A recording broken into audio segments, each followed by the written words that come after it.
Hi everyone.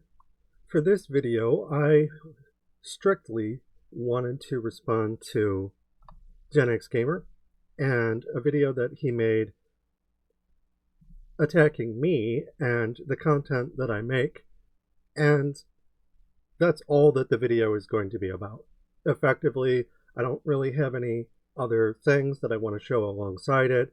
I'm just going to be responding to the video itself and its contents. So whatever he brings up, I'll respond to. But outside of that, there isn't really anything else that I'll be covering. This is strictly the topic of the video, though I do want to say that this is made in response to Gen X Gamer already insinuating that my work didn't have value. And insinuating isn't really the right word, because in a previous video he was saying quite strictly that my work was worthless, but in this video he's really leaning into the Darbo arguments and playing the victim. And the thing about bigots like that is they tend to project, and they'll, if you call them out for their bigoted behavior, token or not, they're going to point the finger at you and say, well, no, actually you're racist or you're bigoted.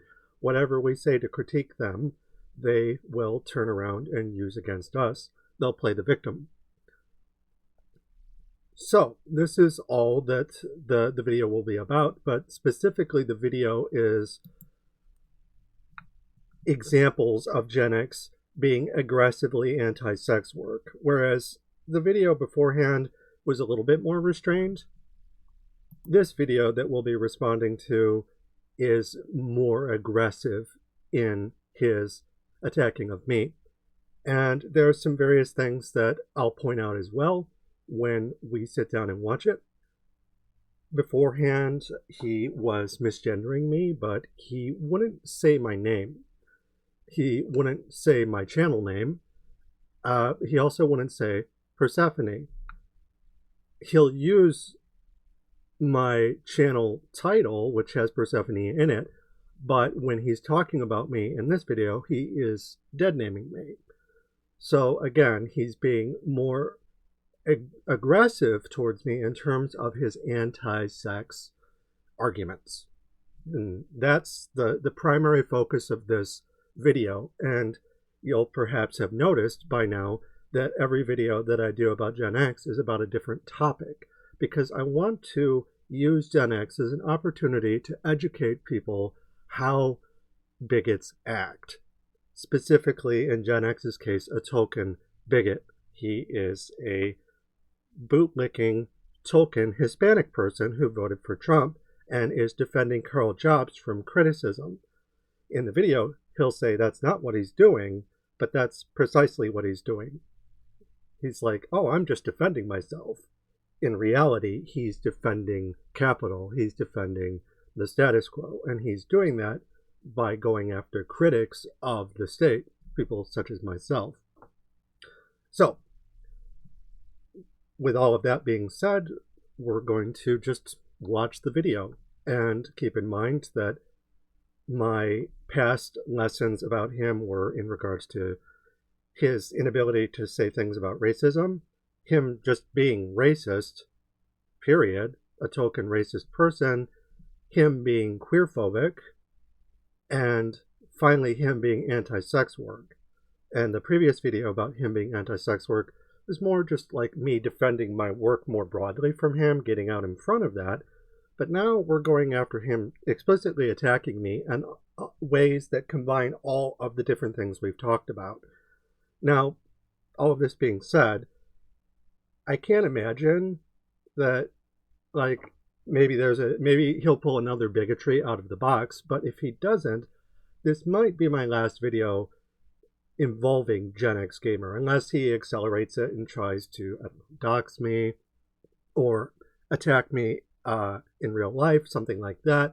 Then obviously, I'd have to address that. But I'm trying to use these videos as educational devices, because Gen X Gamer is someone who is bigoted, and this is a good way to illustrate what fascism is through fascist people. and that's what Gen X Gamer is. So, all that being said, here's the video, or specifically the video in question. Again, Karl Jobst, biggest hater, exposed, Persephone Vanderwaard.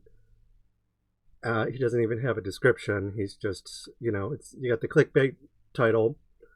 And again, the answer to the riddle is kind of in the title itself, because in the video, he'll say that he's not protecting Karl Jobst, but then he's like, oh, Persephone Vanderwaard hates Karl Jobst. So if this isn't defending Karl Jobst, I don't know what is. But also, it says, sue me, Karl Jobst, racist grifter, Karl Jobst, biggest hater, doesn't shower, and a fraud. And he has a picture of a skunk, which is a little confusing because skunks, the bad smell that they have comes from a gland in their bodies. It's not actually because they don't bathe. It's a little confusing. But also, he's literally asking Karl Jobst, the white man, the racist white man, to sue Gen X Gamer's political enemy. He's like, oh, senpai noticed me, and while you're at it, perhaps you could sue Persephone for something of which he has no grounds to do so. Yeah, that's insofar as that goes, Gen X Gamer is token, and he's a bootlicker, and he's going to posture a lot in this video, and he's going to talk about being strong, showing dominance, but at the end of the day, he's the one bending the knee to Donald Trump. He's the one who's bending the knee to Karl Jobst, and he's the one who's asking Karl Jobst to punish me. It's toady behavior. It's token behavior. He's a little step and fetch it. That's how race traitors work. They submit to men in a racial hierarchy, and they not only that, they punch down for those men. And that's what this is. You have Gen X Gamer who's punching down at me, a trans woman that he doesn't like, despite the fact that everything I'm saying about him has been in response to his behaviors defending Karl Jobst, a known crypto-fascist, someone with neo-Nazi ties. So just keep all of that in mind. We've looked at the title, the description, and the thumbnail, so now we're going to watch the video itself. Hello humans, and welcome to another episode of Gen X Gamer. Karl Jobst, please pay attention to this guy. He's been talking to you and about you for years, and he's got no attention. And what's happened to him is that anybody can come and make videos about you and Billy Mitchell, and they get more attention than him, and it's just killing him. So, right off the bat, he's like, Karl Jobst, my Lord and Savior, please go and attack this person. This is like He-Man if Evil Lyn or Beastmaster or one of other Skeletor's minions were like, Skeletor, He-Man said something mean about you. Or, I guess in my case, I'm not sure which Masters of the Universe character I would be. I'm not really, He-Man's not really my archetype. What is it? She-Ra, maybe? I don't know. But in any event, She-Ra had said something mean about you. You should go and give them a stern talking to. Again, this is toady behavior. It really is just killing him. Poor guy, man. He's been out there hustling. But I'm not hustling. Like, you have to keep in mind that a hustle implies like a grift, and that's something that you'll say throughout this video, is that I'm a grifter, and that I'm trying to make bank and take advantage of people. But that's just you projecting, and that's just you describing yourself and Karl Jobst. What I'm trying to do is illustrate and educate people about racist behaviors, about token behaviors, not just racism, but sexism and anti-sex work mentalities that are exhibited by people who are racist or sexist. So like this kind of thing, it's more about just compiling it. And, I thought about that. Like, I made a video earlier where I talked about LUS, and LUS being someone who's token insofar as they tone police themselves. And that is something where the point of the video isn't to just ruin LUS's career. It's to acknowledge that, this is a form of tokenism, which is something that I research. And it has to do with Karl Jobst, who is someone that I talk about from time to time. So yeah, it's as far as me noticing that and wanting to talk about it, sure. But at the same time, I'm not doing it to just get as many views as possible and to generate outrage. I'm doing it to educate people, and I'm doing it to compile these things and give examples. It's not, again, that I want to throw LUS under the bus, but to treat it as an object lesson. The same way that I'm approaching you. You keep attacking me, and I keep finding different lessons to teach others that your behavior is imparting. So whether you mean to or not, you are illustrating fascism in action, specifically token fascism, by going after me, a trans woman and an activist. The point of her content is to speak up in defense of minorities and sex workers, minority or not. He's been trying all kinds of grift, and it hasn't worked. To find work, I mean, again, it's the kind of thing where it bothers you, and radical problems require radical solutions. Fascism is radical. The tokenization is literally a form of political radicalization by turning people against their own kind, against their own communities, in interest of capital. So in order to address that, we have to be radical ourselves. We can't be polite with people who are acting in bad faith, which is what fascists are. It's what you are, your bad faith. I'm not doing this because I'm debating you. I'm doing this to speak to your behaviors in ways that are illustrative towards the lessons that I want to impart towards others. This isn't a grift. A grift is someone who sells snake oil.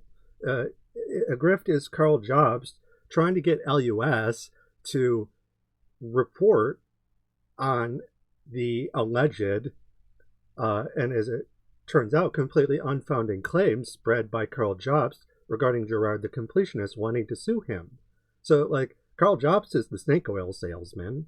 Karl Jobst is the person that I'm criticizing, and you're the one who's defending him and resorting to these kinds of fascist tactics in regards to me. So all you're doing is proving my point. Just the fact, by virtue of action, ipso facto, you are attacking me for investigating a fascist, which makes you fascist. So that's it's a lesson. You're illustrating it. It hasn't worked. We exposed them, or I exposed them, for not taking showers. This smelly Nick. So you can see.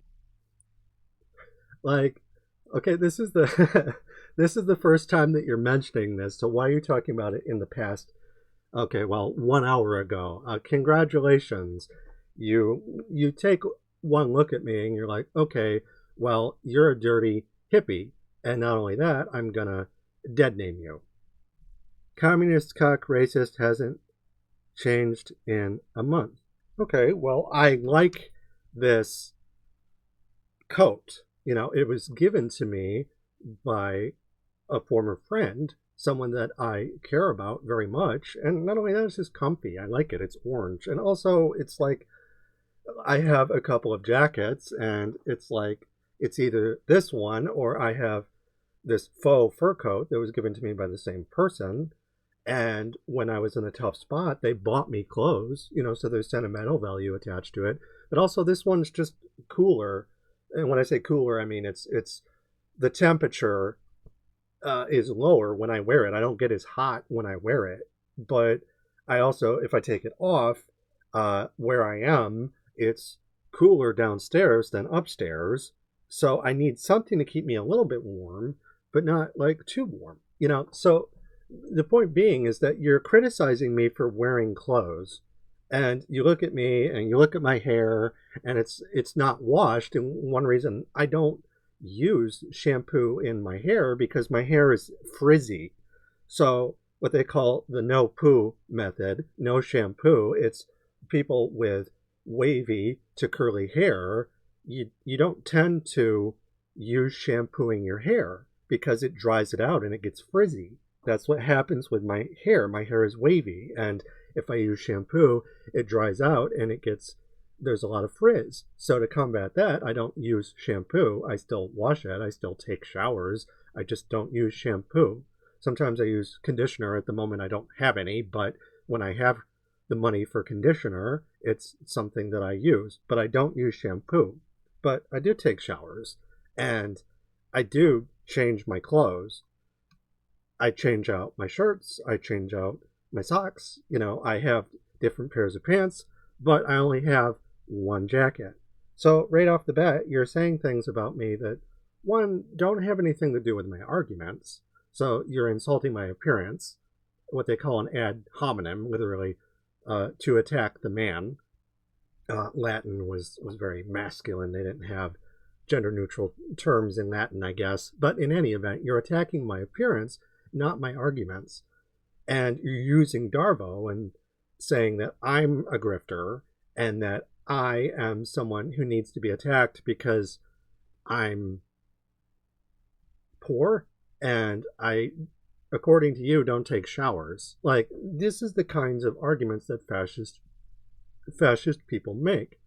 But at the same time, because it's Darvo argument, you're also saying that I'm racist, but also that I'm communist. The enemy is weak and strong, Umberto Eco, and I'm a cock, and you're deadnaming me. So this is all standard issue fascist argument, but it's also being made through anti-sex work, because I'm an activist that stands up for the rights of sex workers. I do sex work myself, and I stand up for the rights of people that I work with. The other video that I mentioned, even, anti-sex work describes Gen X, describes me and my friends' work as worthless as we try to survive fascism, token or otherwise, where I talk about not just me, but the people I'm involved with, So, like, when Gen X Gamer goes after me, he's also attacking other members of the cause that I'm a part of. Like, communism isn't something I invented, but it is something that I advocate for in defense of other sex workers besides myself included, but other sex workers too. So when Karl Jobst, not Karl Jobst, when Gen X Gamer, in defense of Karl Jobst, is attacking me through these kinds of bad faith maneuvers, he's also attacking my friends. See, this is 1 hour after he posted a video, 7 days before, 9 days before, in a month. I could never change my clothes for the rest of my life, never bathe again, and I would still not be fascist like you are. And famously, the philosopher Diogenes told Alexander the Great, when Alexander the Great said, "What do you want of me if you could ask any one thing?" And he said, "I would like you to move. You are standing in my shade." So, yeah, it's like if Diogenes completely owned Alexander the Great, the warrior king himself, then if I'm as stinking and unwashed and I'm not stylish enough, and basically you're saying you wouldn't fuck me, which, honey, please, exit only, bitch, as far as you're concerned. Like, it really doesn't matter. It's like I could be, the filthiest individual just in terms of, how sanitary I am, and I would still be right in terms of my arguments, which is why you're not going after me for those. You're just insulting my appearance, which is, again, standard issue fash behavior, but because you're a racial minority, that makes you token. A month ago, he was still wearing the same thing. Okay. He makes 2-hour videos crying about it afterwards. Where? This is the first time I'm acknowledging this, because it's the first time that you've mentioned this. Now, I do make long videos.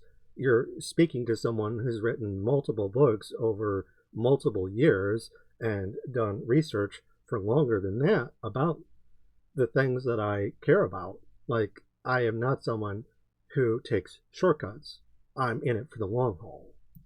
claiming that I make money on these videos when maybe I make $1.25. Okay, so again, the Darvo argument, you say that I suck at grifting, and I would say that you're the one who doesn't seem to know what they're doing. Like, congratulations, you're self-reporting. You suck at making money on YouTube. And even if you didn't make any money at all, you would still be fascist. I don't know. I don't know what the amount would be. I don't make money off of this. This is. He's making money off Karl Jobst videos. Yeah, you are. Like, and even if you weren't, an ideologue is an ideologue. Like, you're doing it to lick Karl Jobst boots. Like, that's the thing. You're fighting for scraps. Purely, just false information of a narrative that he wants to create. Now, really, before we get into the roasting of this individual and Nick, you're going to get some deep cuts. Oh man, really? Yeah, not under Persephone, not after, not on the names that you use when you're trying to manipulate people. So if I want you to call me the name that I like, I'm manipulating you. Like, so let's say, I don't know what your name is, but let's say that your name's Frank, and that was the name you were given at birth. But then one day you decide, oh, hey, maybe I'd like to be called Jim. Call me Jim. And I'm like, okay, it's a nickname. And, as far as that goes, well, it could be a nickname. But the thing is that, and that would be fine. I'd be like, okay, a nickname is a nickname. In my case, though, like, it's more than that. It is something that is important to me. It's what I want to be called, and it represents me not wanting to be treated like a man. I'm a trans woman, so I want a name that reflects that wasn't assigned to me at birth. And you refusing to do that and deadname me is just exposing you as fascist. This is how fascists operate. They do this kind of thing not because it's nice, but because they're dog whistling. This is a bullying tactic. They are literally attacking. This is literally a token racist person attacking a trans sex worker, someone that he acknowledged is poor. And he is like basically dragging me through the mud because he doesn't like what I have to say about him, despite the fact that it's true. If you support someone who is fascist, you are fascist yourself. That's just, and I'm going to say that. And honestly, if you had just left me alone, then I would stop making videos about you, but you keep giving me evidence to use in object lessons like this. If you're sexist, I'm going to make a video about you being sexist. If you're transphobic, I'm going to make a video about you being transphobic. Here, you're attacking me for, one, being poor in your eyes, being unwashed in your eyes, not having enough jackets in your eyes, but also because I'm a sex worker and I operate in defense of sex work. So you're literally pimping me right now, which is gross and sad. Stop it. You're weird. Right? No. We're going to use you. Right? We're going to expose you. We're going to go expose. You're not exposing anything. I'm already open about this. Like later in the video, you talk about the fact that I do erotic illustrations. You do realize that the whole point of that website being made was so that I could share my erotic artwork. It was not something that happened in such a way where I was like, oh, I didn't want people to know that I was an erotic artist. I very much wanted people to know you're not exposing anything. There's no conspiracy here, but you're treating me like I'm in the closet or something, and I'm very much not. Some deep cuts, Nick. This is going to hurt tomorrow. It's going to hurt the day after. No, it's not, because I've dealt with people like you my whole life. There's nothing impressive about what you're doing. It's just fascism. Okay, I'm not afraid of you. I'm using you as a lesson to remind people that, one, you suck, that tokenism sucks, because this is what it turns people such as yourself into.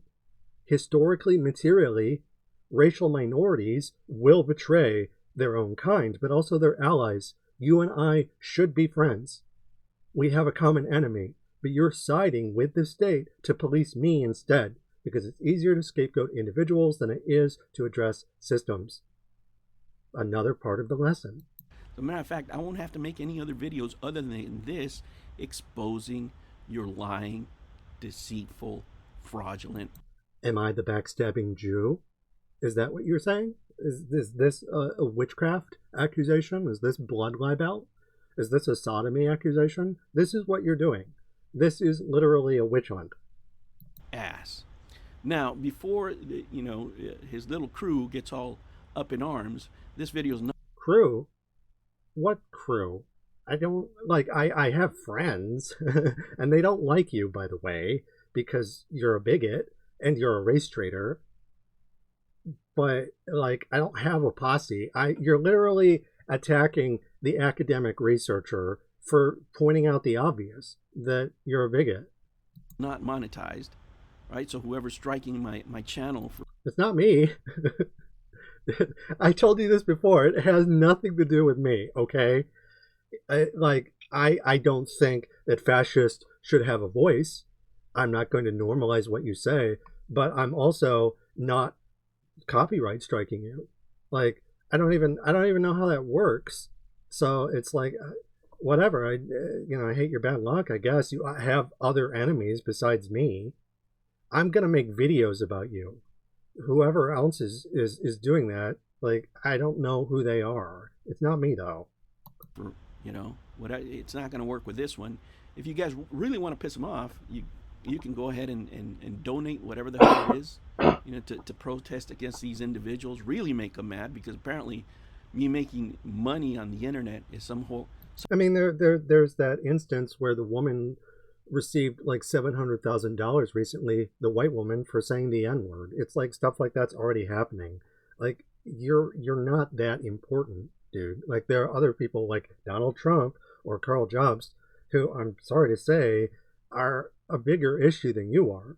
The reason that I'm mentioning you repeatedly is because you keep demonstrating what token racism is. Like, this is like the gift that keeps on giving, because I'm just going to turn around and keep making lessons about this. Somehow immoral when they're doing the same thing, when they're out there. It's not both sides, dude. Like, we're on completely different ends of the political spectrum. Begging. How's it e-begging? Like, for starters, like this Protestant ethic thing where work is holy, the Puritan ethic, and let's say someone was begging. Now, I can anticipate what you're going to say, which is that, oh, well, sex work is degenerate. It's not actually work. You shouldn't get paid for it. Or you shouldn't ask for money if you're a communist, despite the fact that, you know what happens if you're a communist in a capitalist world and you don't get money? You starve.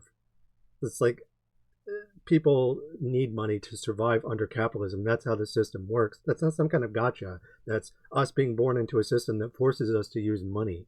If I could live in a world where that weren't the case, I could just snap my fingers, I would. But that's just not a luxury I have. I can't just Thanos away capitalism. Right, when they're pumping Patreon and all this stuff. So yes, I can put up my links. It's like, for starters, I was an erotic artist, and for a long time, Patreon was how I made money, selling artwork. And by and large, right now, it's just a tip jar, but it's something I put out there. Please help me, kind sir. It's you're attacking me for being poor and not washed, but also for begging. So you are being bigoted in other ways besides just being sexist and transphobic and hating sex workers. Like, you're literally showing the xenophobic, bigoted rainbow right now as a token person. It's just one thing after another with you. Feel free to piss them off. I never say stuff like that, but in this case, you never say stuff like that, and yet here you are. It didn't take that much either. I think it's warranted, especially because I'm not going to monetize this video, because my channel has been attacked so much by these type of individuals. Again, it's the backstabbing Jew argument. You're literally marshaling your fans right now to go and bully me because you feel attacked in a way where I apparently, according to you, have gone after your channel when I have not. The only thing I've done is critiqued you as an academic would. I made videos about you. That's it. Like, I don't know what else to tell you. And again, though, I know that you know that you're acting in bad faith. So that it just is what it is. This is a false flag on your part. There's no truth to it. It's just an excuse for you to take out your frustrations against me because you don't have the guts to go after Karl Jobst or Donald Trump or Elon Musk. On both sides, by the way. It's just not one side. It is, actually. You're the aggressor. You're the bully in this situation. You're the one who has thin skin. You're giving me all this stuff and I'm just, spinning it into lessons. It's like, okay, I'll just make a lesson out of you and that will be your story. From my perspective, this is how you will be remembered. Regardless, I want to talk about this guy and we'll we'll completely destroy him and make fun of him. But first, so again, you are acknowledging that the only reason you're doing this is to destroy me. This isn't for education or entertainment. At least not the kind of entertainment that doesn't involve harming other people. Like, you are literally doing this to destroy me, to attack me, to roast me. And that's fine, whatever. I've been abused before by people far more dangerous than yourself. You're not bad. You're a coward. Because this is the kind of thing that cowards do. But I've been abused by people in the past, in person, who are far more dangerous than you. I want to expose what he's doing, right? The unethical behavior that this guy's exhibiting. Let me tell you, there's very few people that I've encountered like this. I'm sure that's true because all your friends are conservative. In all, my years of knowing trans people. So you claim to have all these trans friends, and then you turn around and do this. I'm sure your so-called trans friends would really appreciate that. That's going to make them feel real safe. I've never seen an individual like this that uses, being trans for being racist, ever. It's not racist to call you out for being token, dude. Not my wife's friends. My wife is famous for testing out titties. I don't know what that is. In the Philippines, there's a lot of ladyboys, and my wife was famous for, grabbing their titties. Okay, so you're saying that your wife was sexually assaulting ladyboys? So your wife is a sex tourist who just gropes people on the street? That's gross. To make sure that we're up to par, right? Regardless, guys. I could perhaps give your wife the benefit of the doubt and maybe assume that, oh, hey, maybe it was some type of contest or something like that. But it sounds like she's literally groping sex workers on the street without their consent. That's not no laughing matter. That's not funny. That's cruel. And you're not only talking about it, but you're endorsing it. You're laughing about it. Again, you just keep showing me your ass. The misuse of trans identity and bad... Misuse? What does that mean coming from you? I'm using it as, I want to exist. I would kindly like the genocide against trans people, along with all genocides, to stop. That's not a misuse of... If I use my identity in a way that is conducive to ending genocide, that is not a misuse, according to my politics. That is me punching up against the state. Faith is fucking disgusting. You're disgusting. You're groveling at the boots of the next Hitler, and you suck up to someone who thinks he's some kind of strongman when we both know that Karl Jobst is a creepy weirdo. And it's coming from this guy. Let me tell you, he and I have very different goals when it comes to Karl Jobst. I have said... Yes. This is the first thing you've said in this video where we are in complete agreement. It openly once, twice, 3 times maybe, that I would take down any video that would make Karl Jobst feel bad in any way. Okay, So you're coddling him, like Was a blockage to his redemption of any sort. redemption. He's not interested in. He never. You can't be redeemed if you won't show remorse. Did you watch his apology video? Like, it wasn't an apology. He wouldn't even say that he lied when he very demonstrably did. He said, I said something that was factually incorrect. And even people like Smash JT, former friends of his, have pointed out that that was, in fact, a lie. So you can't redeem someone if they're not apologetic. And Karl Jobst is not apologetic at all. So you keep coddling him and treating him, it's like, he's someone that you look after, like you're protecting him, you care about him, you love him. The problem is that he's fascist and so are you, and you're just enabling him. That's the problem with tokenism. That's the whole point that I called you out to begin with, and you're still doing it. My goal is not to cancel Karl Jobst off the internet. Yes, you should cancel him because he's a fascist. Fascists should be canceled. Donald Trump should be canceled. Mel Gibson should have been canceled. Like, got a wife and kid. Oh, he has a wife and kid. So what? You can't just have a wife and kid and then use them as a shield. That's what Zionists do. That's what the Nazis did. Oh, think of the women and children.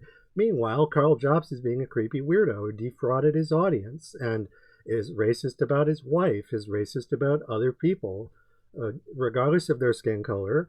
And you're defending him. Morally, I wouldn't do that to anybody as a Roman. Except me? Like, because I wouldn't do it to anyone unless someone says something, factually correct about me, and then I'm going to get upset. Catholic Christian. Okay, so you're Roman Catholic. That tracks. I would not. You're going to virtue signal, right? Oh, I'd never do that. I'm just going to attack poor people, women, trans people. My wife grew up sex workers, and I think it's funny. I'm going to laugh at LUS when he says he's upset by Karl Jobst racism. Yeah, you're a real bastion of morality. The people, just pay attention, kids. The people who insist that they're morally virtuous and that they are beyond reproach are oftentimes the most reprehensible. And Gen X Gamer is one such individual. Refused to forgive anybody that was contrite. Karl Jobst was not contrite. He said, I'm being canceled. He did the same thing you're doing. Karl has not shown any of those things at all. Right? But if he ever did, I completely would. It is my belief, my principles to forgive people. You're not. Okay, well, why don't you forgive me? Why don't you put your principles to the test? Right? Maybe not his, but it is mine. No, it's not. You're literally saying, I'm virtuous, I forgive people, and you're literally sucking Karl Jobst's dick and attacking his political enemies for him. It's a veneer, it's a facade. It's not actually, you're saying one thing and doing another. It's a classic bully tactic. And then if I say something about it, you attack me. That's called reactive abuse. You kettle someone, you close them in, and then you attack them. That's literally what you're doing right now. His goal is to cancel Karl. That's all. My goal is to speak out about fascism, which involves Karl as someone who, I don't know if you understand how cancel culture works, but it doesn't work. You can have someone be a rapist who loses in court surrounding rape allegations and still be elected president of the United States. So if that is an illustration to the failures of cancel culture in regards to Donald Trump and his cronies, then I don't know what is. It's like Karl Jobst is not in any danger of me, but you're afraid of me denormalizing his actions because his perception of strength, of being correct, is the thing that I'm attacking, which you don't want. You want to maintain that. And for you, might makes right. All it is. And he intervened in matters that he has no clue about. Really? I don't know about speedrunning. I don't know about fascism. despite the fact that I've researched both for years. Like, I study Nazis all the time. Like, I grew up learning about them. He was inserting politics in matters of business and law. You do realize that the things surrounding Karl Jobst are political in nature. Like, you are basically trying to say, stay in your lane, politicians, despite the fact that, you know, like, again, fascism is the merger of state and corporation. And do you think that Donald Trump is literally a politician and a businessman. So it's boundaries for thee, but not for me. And like, okay, why is that double standard there? And notice who it serves. It serves you and the people that you serve, which is, you know, straight white men. And got it completely wrong. He inserted. Completely wrong? No, I'd say I got it completely right. Because in defense of Karl, you're showing all of your fascist angles. This is like fascist cubism. Hurt himself because he's looking for clout. So please, Karl, pay attention to this guy. Looking for clout. I have friends already. Like, all of my friends are hot gay people. Okay, I'm like as happy as a pig in shit. Like, not the best metaphor, but I am absolutely happy with my social situation. I'm not looking for clout. I'm looking to educate people. And it would be nice if I had a larger audience, but, you know, it's like, okay, I'm going to make videos about you and then go on with my day. Because he's been making content on you for years. Yeah, you know, technically, I mean, the first thing I made about Karl was back in 2014. Before that, you know, I mostly consumed Karl's content. But yeah, you know, it's like I've certainly stepped up the amount of content that I'm making. But see, you made, 55 videos about Karl Jobst in the first month after the lawsuit ended. So it's like, it's not the fact that I'm making content that bothers you. It's that I'm going after the person that you care about. It's not about money for you. It's about what he represents, the strong white man. He's what you want to be, and you resent me for attacking your idol. That's how tokenism works. That's what you're doing. Years sacrificing time and all this stuff, and nobody gives a shit. My friends do. Again, the other video that I talk about, Gen X's anti-sex work, describes me and my friends as worthless. There are plenty of people that I list that care about my work, that have acknowledged my work. Like, you sound like you're from Reddit, you know, except you're proud, you know, you're literally like going mask off right now about this. Like, you are actually proud of this. You don't think that you're wrong. And this, my students, is what fascism is. This is what fascism does to your brain. Nobody, absolutely nobody. It's so boring.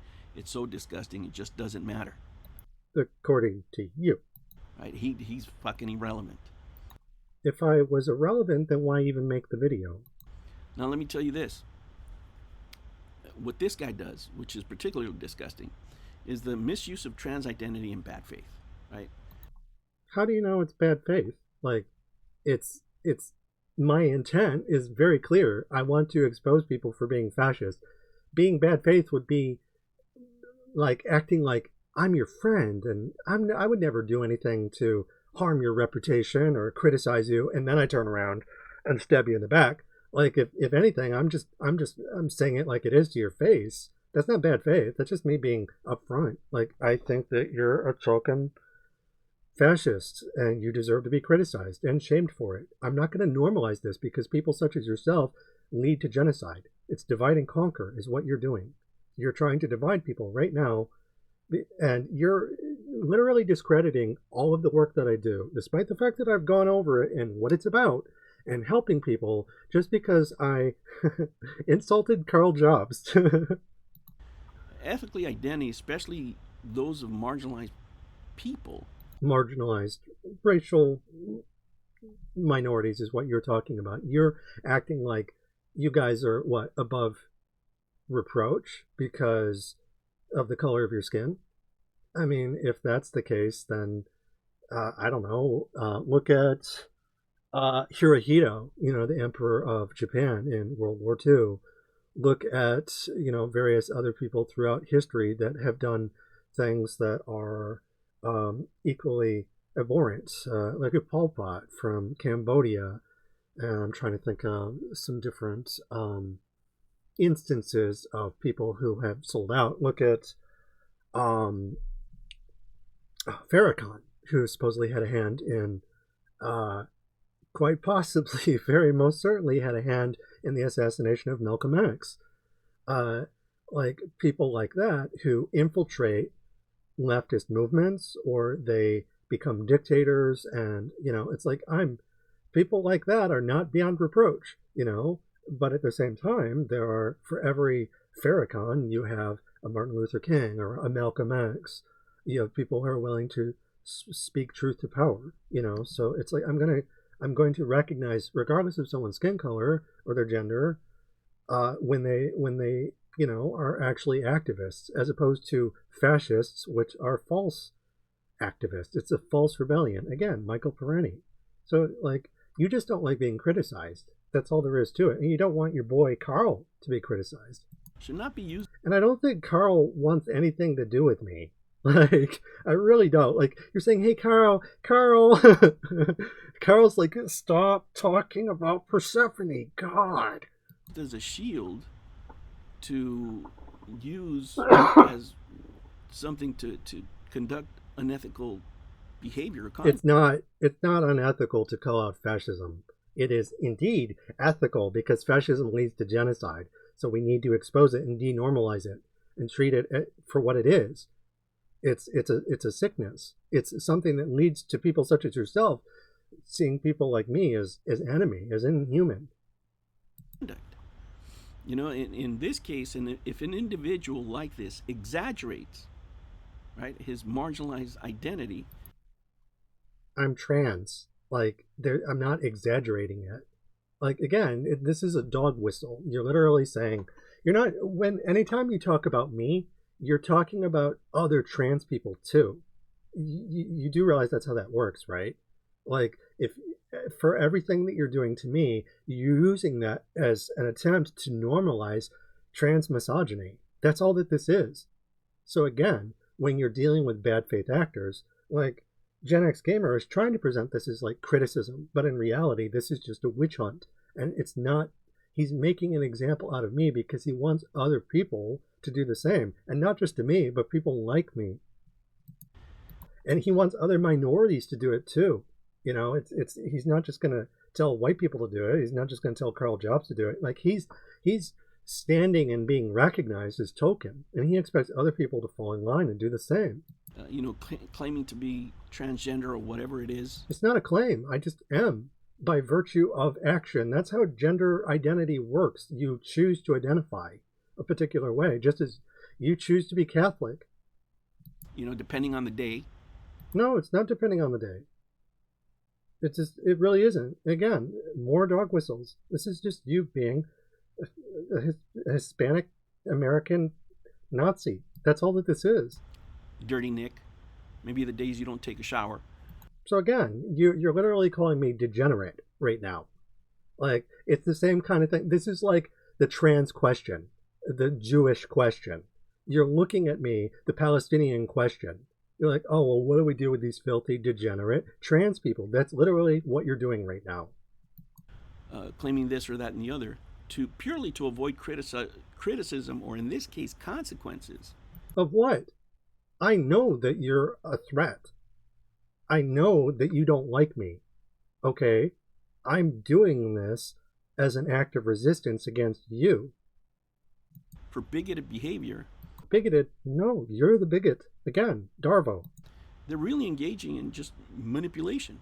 Right? Okay, if you want to call it manipulation, propaganda goes both ways. Propaganda is what you use to educate people. And if you want to call it manipulation, I say, hey, I'm pointing out the fact that you're acting in bad faith, so you're using all of these dog whistles and you're acting like, oh, I'm totally not being, a Nazi right now. Except that's exactly what you're doing. And I'm just pointing that out. But the moment I do, you kettle me and punish me reactively for doing that. That's how fascists work. They take, and they take. And there's nothing more pathetic and sad and scared than someone such as yourself. You're not brave. You're a coward. It's deception. Yes, war is predicated on deception. What do you think you're doing right now? Fight fire with fire. Okay, but that is also exists in duality, because the way that I use these things is Promethean. I'm Prometheus. I steal fire from the gods, where you're literally gatekeeping Mount Olympus for Trump and Karl Jobst. There's a very big difference. You're the pimp. I'm the whore. It really undermines the struggles of people that are actually suffering. Really? How? In other countries. In other countries, because they're not suffering in America? That's a lie. Or in this one. Okay. And it builds skepticism. It is demonstrably true that people are mistrustful of the left and blame them for what's happening. Where do you think that skepticism comes from? What are you doing right now? You're literally sowing mistrust of the left. For people that make these type of claims, when you have these lying frauds like Nick over here doing this kind of stuff. And let me tell you, when you use, excuse me, racism disguised as activism. That's literally what you're doing right now. Calling minority tokens. Yeah, because you're token. Or questioning our authenticity. You are authentically fascist, 100%. You are completely fascist. Like, that's not, again, you're just taking umbrage with the fact that I see through your bullshit. Like, I'm not buying it. I don't want what you're selling, because what you're selling is genocide. Because we don't conform. Yes, you do. You are conforming 100%. The whole point of this video is that you are defending Karl Jobst. To a specific ideology, in this case, the far left. Workers' rights, recognizing that sex work is sex work, that sex work is work, all cops are bad, all billionaires are bad. Like, yeah, it's okay. You're not conforming to that. You're conforming to states' rights, which is the right to police people, the right to pimp people, the right to dehumanize people in service to profit, to genocide. Like, those are synonymous. And that's what you're defending. That's what you're conforming to. Anarcho-communism, right? And just for the kids, for those of you who don't know, communism is like eating shit, right? He's got a special kind of communism. So this is sodomy, right? He's literally making the sodomy argument. This is pure homophobia. A communism that hasn't been tried. No. Yeah, it hasn't. Not really. I mean, you can go all the way back to Marx, and he certainly made Montreux's allegory in terms of a specter is haunting Europe. Capital is dead labor feeding on living labor that sucks from it like the vampire its living essence. So he would make arguments like that in the Communist Manifesto and Das Kapital, but again, he didn't really lean into it, and he was homophobic. No, he's got something brand new for you. Yeah, it is new. It is a unique combination. You told me yourself, like earlier in the video, that you've never met someone like me before, never had a friend like me. Like, so as far as that goes, yeah, I'd say, yeah, it's a fairly unique blend. Anyone that I meet, that I work with, they're like, oh no, this seems really cool. It's novel. It's not just a piece of shit. He put sprinkles on it. I mean, yeah, it's the process of reversing abjection, is you do kind of have to polish a turd, because we're born into situations where life sucks, and we have to find some way to make it appetizing, but at the end of the day, it's like, no, it's that analogy isn't really correct, because I'm not sugarcoating things. It's like, no, you have to understand what we're being force-fed, bread and circus. And I'm pointing that out, that it's poison. Right? That's the difference between his communism and every other communism he's... So again, you're like, well, it has sprinkles on it. It's gay. So again, this is just more homophobia, more queer phobia. You're like, oh, those pesky fags and their rainbow flags? Like, really? Trying to defend, that they didn't do it right, that they did this. They no. You literally made a video before where you said that Stalin was a maniac. And I agree, he was. And not just Stalin, but also Castro and Che and various other people. So you get on their case for attacking gay people, but then you call me out for being gay. Like, make up your mind, dude. It all ends up in... And the thing is, that this is another thing to bear in mind, is that the fascist doesn't believe in anything. They only care about stealing power, which again is Karl Jobst's MO, but it's also Gen X Gamers' MO. They'll say whatever they can to steal power. They'll put on any mask and they'll do any kind of dress up in bad faith to try and discredit their critics. You'll notice that Gen X Gamer is, again, just antagonizing me, my appearance, saying that I'm wrong, and that I'm dirty, and that I'm subhuman, and degenerate, and so on and so forth. This is black skin, white masks, or brown skin, white masks in his case. You know, he's a token Hispanic person who's also a Roman Catholic who voted for Trump and sucks up to Karl Jobst. He's brown-nosing right now and doing it in bad faith by just randomly saying whatever he can to obfuscate or attempt to obfuscate, you know, by hiding things in plain sight, the usual dog whistles, kettling me. In the same place. You all believe in the same thing of taking power by force. Again, see, he's projecting. And as far as that goes, it's like there are various things that we do, fight fire with fire and take things through force. Like, I'm not forcing you to do anything right now. You're choosing to attack me and to try and get people to bully me. Like, you're choosing to do this. You got a real chip on your shoulder.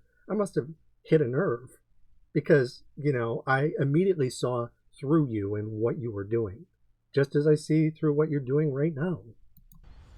Regardless, it's both intellectually dishonest and unethical and unacceptable. It's like identity gatekeeping. How?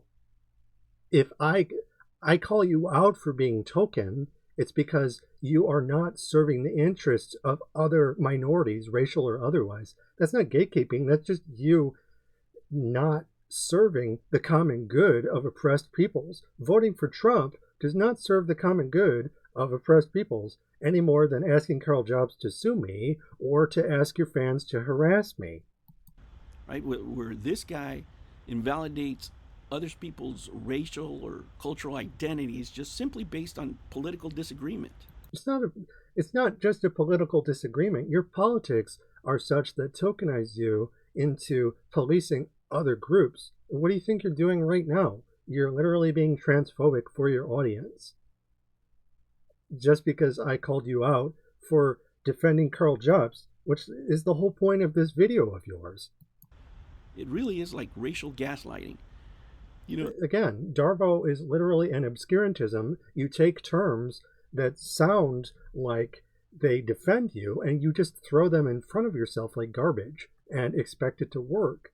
It's a bad disguise, and you use it in bad faith. You'll do whatever you can to try and hide the fact that you're attacking me right now while attacking me in front of your fans. You're Elon Musk at the inaugural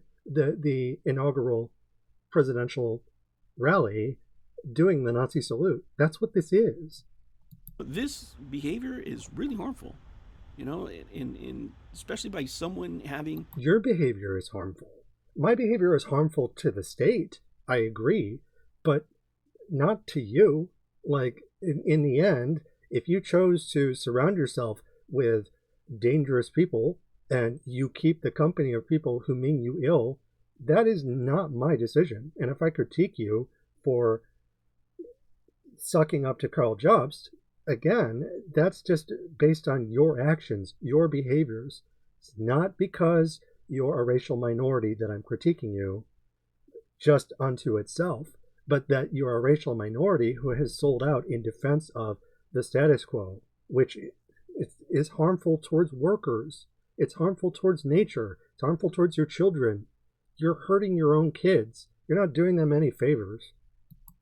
A false or exaggerated, in this case, identity to elevate their moral authority. You can critique me all the live long day, but you're not actually attacking my arguments. You're just saying that I'm the enemy and that I deserve to be attacked. That's not a good argument. You're just brute forcing things. You're just Donald Trumping it. That's all. And that's all it is. This guy has no expertise in anything that he's talking about. How would you know? Have you put in 10 plus years worth of research at this point? Have you written multiple books? Have you worked with nearly 100 different people? Over 100 different people, actually, in regards to this project? No, but I have. If that's not expertise, I don't know what is. You're not just an expertise because the Wizard of Oz gives you a little paper scroll that says expert on it. Did you miss the point of that film? Like, expertise is something that you gain through experience, and that's something that I have a lot of in regards to what I talk about. Not at all. Can we say that this man has a specialty in anything? Again, so the whole point of this is to invalidate me. That's it. Is he a race and ethnic studies graduate? No. Is he a sociologist? No. I don't know. Is he a cultural studies scholar? No. Yeah. What do you think the Gothic is, dude? The Gothic is literally cultural studies. The Gothic is, couched very deeply, ensconced within cultural studies. What do you think the process of objection is by Julia Kristeva, who's a sociologist? They are someone it's a social theory that is predicated on the study of cultural material. What do you think horror movies are? Like, they're not just something that you consume. Like, again, this is like Karl Marx. The idea of private property has made us so stupid that we can only conceive of something, of owning it when it's used by us, purchased by us. And like in your case, the only use you can think of for horror media, for instance, is that it's not to make you think, it's to turn off your brain. It's opiate for the masses. Except I can turn around and look at the same exact things using social theories like Julia Kristeva's process of objection and demonstrate, look, this is a social process.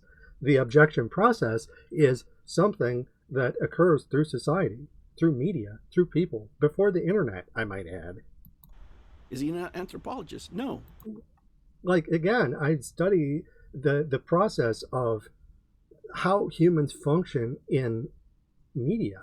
Like, and how that relates to us in real life, regardless of where we are, regardless of the register. But you wouldn't know anything about that. Like, what did you study? Okay, since we're flashing our credentials, it's like, I have my PhD, I have my master's, and I have my bachelor's. What do you have? What makes you so qualified to say anything about any of this? I'll at least go out on a limb and say, look, these are my credentials. This is the work that I've done. I've done years worth of research. I've done plenty of scholarship, and I can prove it. And I have repeatedly, but it doesn't matter because you don't think it's worth anything because it threatens profit. And you'll do anything you can, regardless of how stupid it makes you look and how subservient it makes you look, to discredit that. I'm the enemy, and that's all there is to it. He's just a fucking idiot on the internet with a worthless degree. Let me tell you. If I can help save even one person with it, it will have been worthwhile. Doesn't matter. I didn't do it for fame. I didn't do it for fortune. I did it to expand my mind, to learn, to help people, to understand how monsters work as a social device. And weaponizing social justice using terms like social justice warriors. It's Gamergate. Homophobic, queerphobic. Yeah, that's what you are. Really serious, and they're really meant to protect vulnerable people. Yes, and that's why I'm using them to call you out for being bad faith. You are harmful towards the people around you. The other Hispanic people that you claim to represent or be a part of, you are alienating and dividing them by voting for someone like Trump. You are causing your own community harm by doing this. Using them for manipulative purposes. Yeah, I'm using it to teach people about why fascism is bad. Silence criticism, to silence my... This isn't criticism. This is just you being transmisogynistic.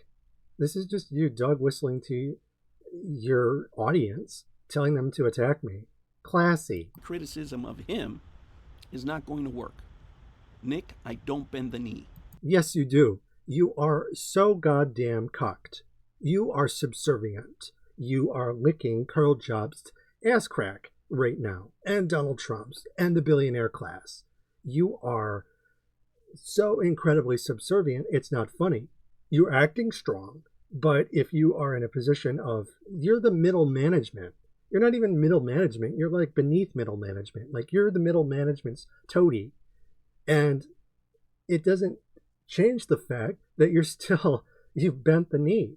And to deal with that, you punch down harder than ever. You're self-deceiving. I don't believe in cancel culture. I don't need to make any other video than... Then if you don't believe in cancel culture, then what's the problem? The enemy is weak and strong. this on you to completely destroy you and expose who the hell you are. A fraud. Okay, well, so far you've just accused me of these things. Let's see some evidence. Little boy in a basement jacking off with... Yeah, masturbation is a perfectly normal activity, though you're Catholic, right? So every sperm is sacred. Yeah, no, I have a sex doll. If you go on to my Blue Sky account, for instance, I post cum shots on there. I work with sex workers. And guess what? They're mommy doms. And they're like, are you going to come for mommy? And I'm like, yeah, mommy, I'm going to come for you. And then I do. And I show them the cum shot.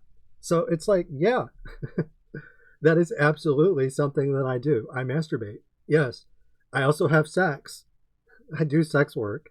And regardless of, does it have to be in a basement? Does it have to be, like, I have a bed upstairs, you know, should I, it's like green eggs and ham, right? Should I do it in a box? Should I do it with a fox? Like, should I do it on a train? Like, it doesn't matter where, you know, regardless, like there's this weird closeted mentality with, you know, Catholics in particular, where they're like, oh, well, you need to repent for being, you masturbated. And it's like, yeah, so what? Is that your gotcha? Like, and how do you know what I'm doing? Are you thinking about me jerking off? Does that excite you? You know, and generally speaking, bigoted people do fetishize trans people. So that's another thing to keep in mind, is despite the fact that you think that what I do is worthless, you'll still fetishize me and you give me power.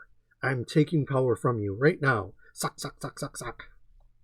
Fake degrees that don't mean jack shit. And I mean... If it's fake, then you wouldn't be responding to me.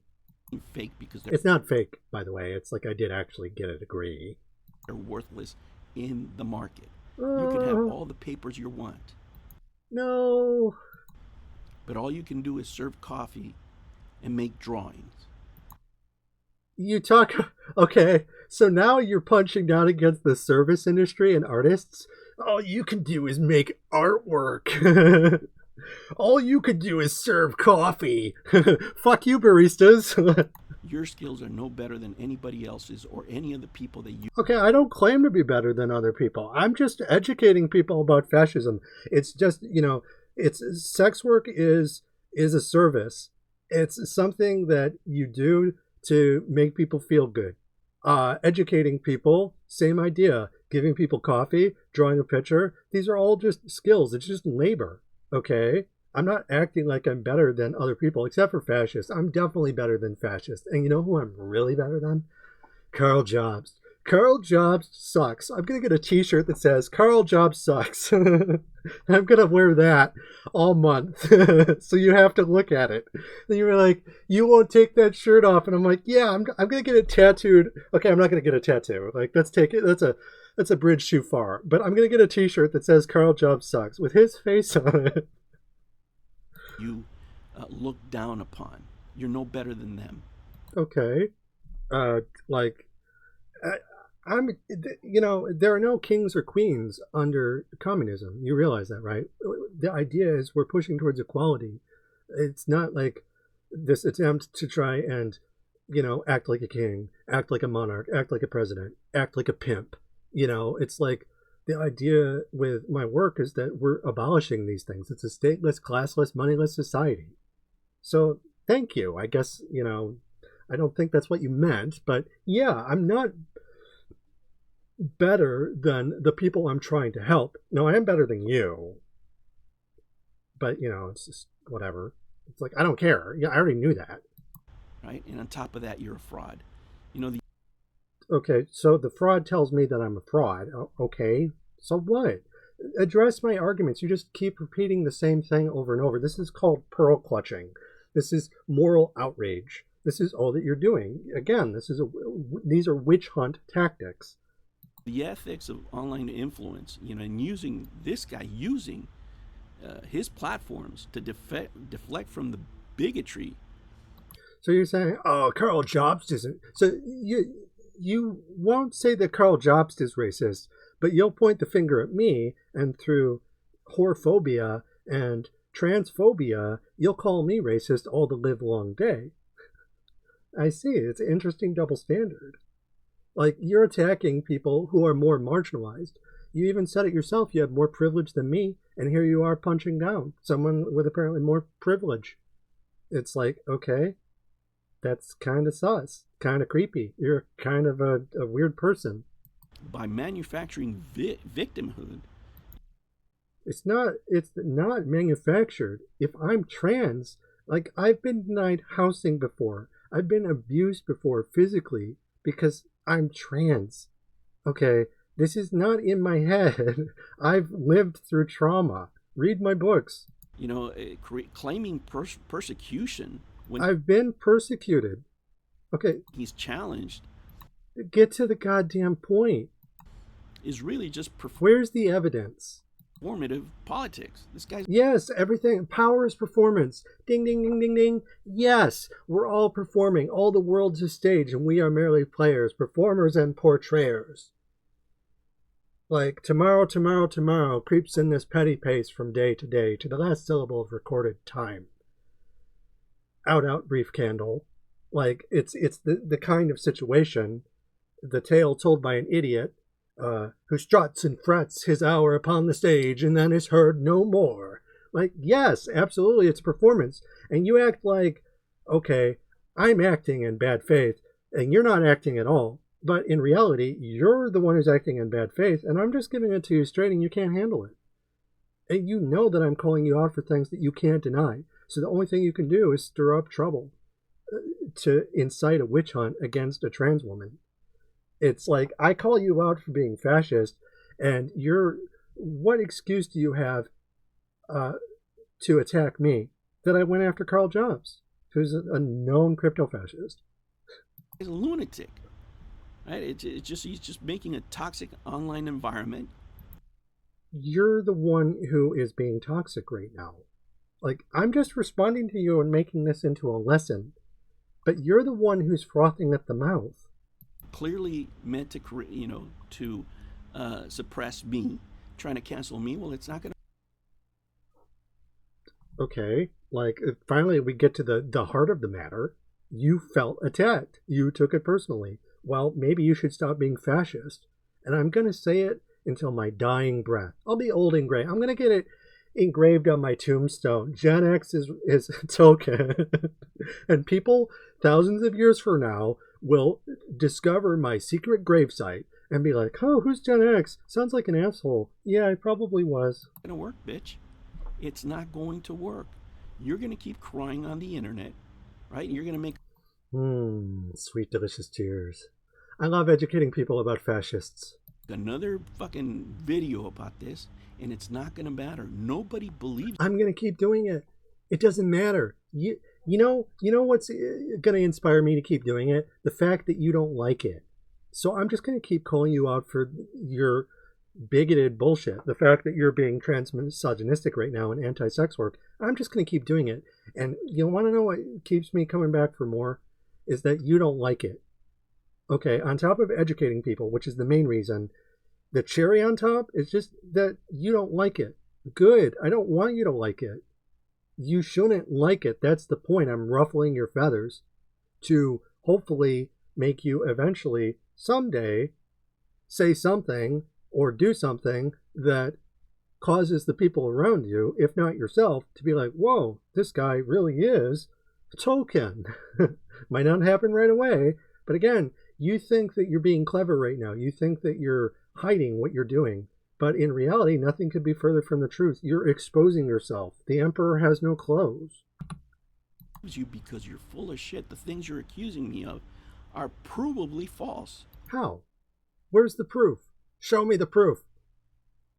Like, and furthermore, before, let's not get ahead of ourselves. Like, the fact that you're being bigoted is true because, like, again, you're literally being trans-misogynistic right now. You're dead-naming me. And, like, as far as that goes, trans-misogyny and other forms of bigotry, like racism, go hand in hand. And the stuff that, if you're willing to defend Karl Jobst, who is demonstrably racist, he's a white man who says racial slurs, and wants to say them, that's racist. There, I proved it. Like, it's not demonstrably false. It's like, you're the one who has to work against my claims, but you're not addressing my evidence. You're just hurling insults at me. That's not an argument. I criticized you for you having worthless work. Okay. And I criticized you for being a Nazi. You, the individual. What does this coward do? He brings in other people. Oh no, I brought in other people. Yeah, I have friends, bitch. I got friends. Yep. Sorry. That's how surviving against Nazis works. You band together because you are a bully. You're not going to fight fair. So why should I? It's like, no, strength in numbers. He criticized all sex workers. You're full of shit. If anybody's been listening to me for the longest time on this channel, they know that You mean, so yeah, I'm criticizing you, the person whose wife randomly grabs the breasts of ladyboys? Like, really? I had one of the most epic, guys, and I mean legendary epic, the hangover type weekends in Vegas. Okay. So you're crowing your sexual conquests to your audience? Okay. Where I ended up in the hospital for like 10 days. Okay, so you got alcohol poisoning? Like, what is the point? That epic. I don't know if you ever partied that hard. I don't like to drink. I like to have sex. Like, I've certainly done a lot of that. One time I ate weed cookies, and like, no one told me that you're not just supposed to eat them like normal cookies, so I ate too many and I greened out. But yeah, no, it's like, so that was my one experience with that. For the most part, I tend to stay away from alcohol. My father was an alcoholic. On my father's side, his father was an alcoholic. My mom's father was an alcoholic. So I tend to steer away from alcohol. I just don't like it. It doesn't taste good. So yeah, it's just not something I do. But to say that I'm against sex work is absolutely. If you can't say I consume sex work, so that means that I support it. Like, no, like you actually have to defend the rights of sex workers. Absolutely fucking insane. It's not insane. That's how pimps work. They can sample the merchandise. They can channelize the people that they're taking advantage of and say, oh, yeah, I like this pussy. But then when it comes time to giving them equal rights or equal pay, suddenly that support vanishes. It evaporates. And that's what's happening with you. And a lie. It's not a lie. It's absolutely not. Don't believe him. All right? This is the Gen X's audience. Gen X is someone who's lying to you. And, it's, I get the feeling that Gen X's audience, like he's preaching to the choir, but, if there's anyone in his audience who isn't a Nazi, don't just take his word at blind faith. Look at my work and decide for yourselves. Don't listen to him. A provable lie, right? Okay, where's the proof? But let's listen from this. Where's the proof, dude? Expert in racial things. Let's see what kind of expertise he has. Now, I'm going to speed it up for you guys, right? And let the roast begin after I pointed out all the horseshit that he's doing. all the unethical shit that he's doing. Let's get to. I like it. I like you're halfway through the video and they're like, oh, there's all this stuff that you've done, and it's like, we'll get to it eventually. I'm going to point it out eventually. So far, you haven't really pointed anything out. You've labeled me as a target of violence that you want your fans to administer, but you actually haven't addressed anything that I've said. And furthermore, let it be said that the thing that you're responding to, Dreadful Discourse, was a podcast that the original episode was made in June 2020, like, or thereabouts. Maybe it was June 2021, I forget. But, it was, this video is multiple years old. This is before I wrote my book series. This is when I was living with my abuser. Like, so he deliberately picked something old, something, and it's not to say that the arguments aren't good. I'm happy with them, but it's just noteworthy. He doesn't pick my most recent stuff, my the stuff where I'm really at the peak of my powers. He deliberately just picks something on my YouTube channel, and I know why that is, because he can't go on my website. He can't read my books because they're full of nude images. Roasting this idiot. Hi everyone, welcome to our podcast, Goth Nick and Goth Chick. It's a working title. This will be the pilot episode. I made that, we were driving around, and as we were driving, so Lindsay was, they would drive me around. I was the little femboy at the time, and they would take me to different places like nature preserves, and we would go out and they'd get me sushi or something like that. And I thought, like, okay, we're getting ready to start a podcast. I'm like, what should we call it? And I'm like, well, let's call it Goth Nick and Goth Chick. And again, it was a working title, and eventually we ended up changing it. So that's why it says Dreadful Discourse. Because, first Lindsay was like, oh, okay, but then eventually, they decided to change their mind. And they wanted a different title. Episode where we discuss the Gothic more generally. My name is Nick Vanderwaard. I'm a Gothicist. I studied Gothic media at Manchester Metropolitan University in Manchester, England. Yep. So that was in 2017, 2018. Okay, he studied Gothic media. That's what made... And the thing is, though, again, this is the point of criticism here, dummy, is like, this video is old, so a lot of this was before, I had done the lion's share worth of research. I had done I had done part of my post-grad at this point, but, and then COVID happened. And then at this point, I was just starting to do my research independently. But, he's like, oh, well, you studied at Manchester Metropolitan University and you're not an expert in racism. Have you ever seen Night of the Living Dead? Like, racism is the black guy always dies first, that trope. Like, racism is all over the place in the Gothic. Makes him a race expert, right? Trust me, if you study horror movies from a left-leaning perspective, The Matrix, Dawn of the Dead, Blade Runner, Alien, a lot of movies like that, racism is absolutely a factor in all of those. He knows more than a Chinese lawyer?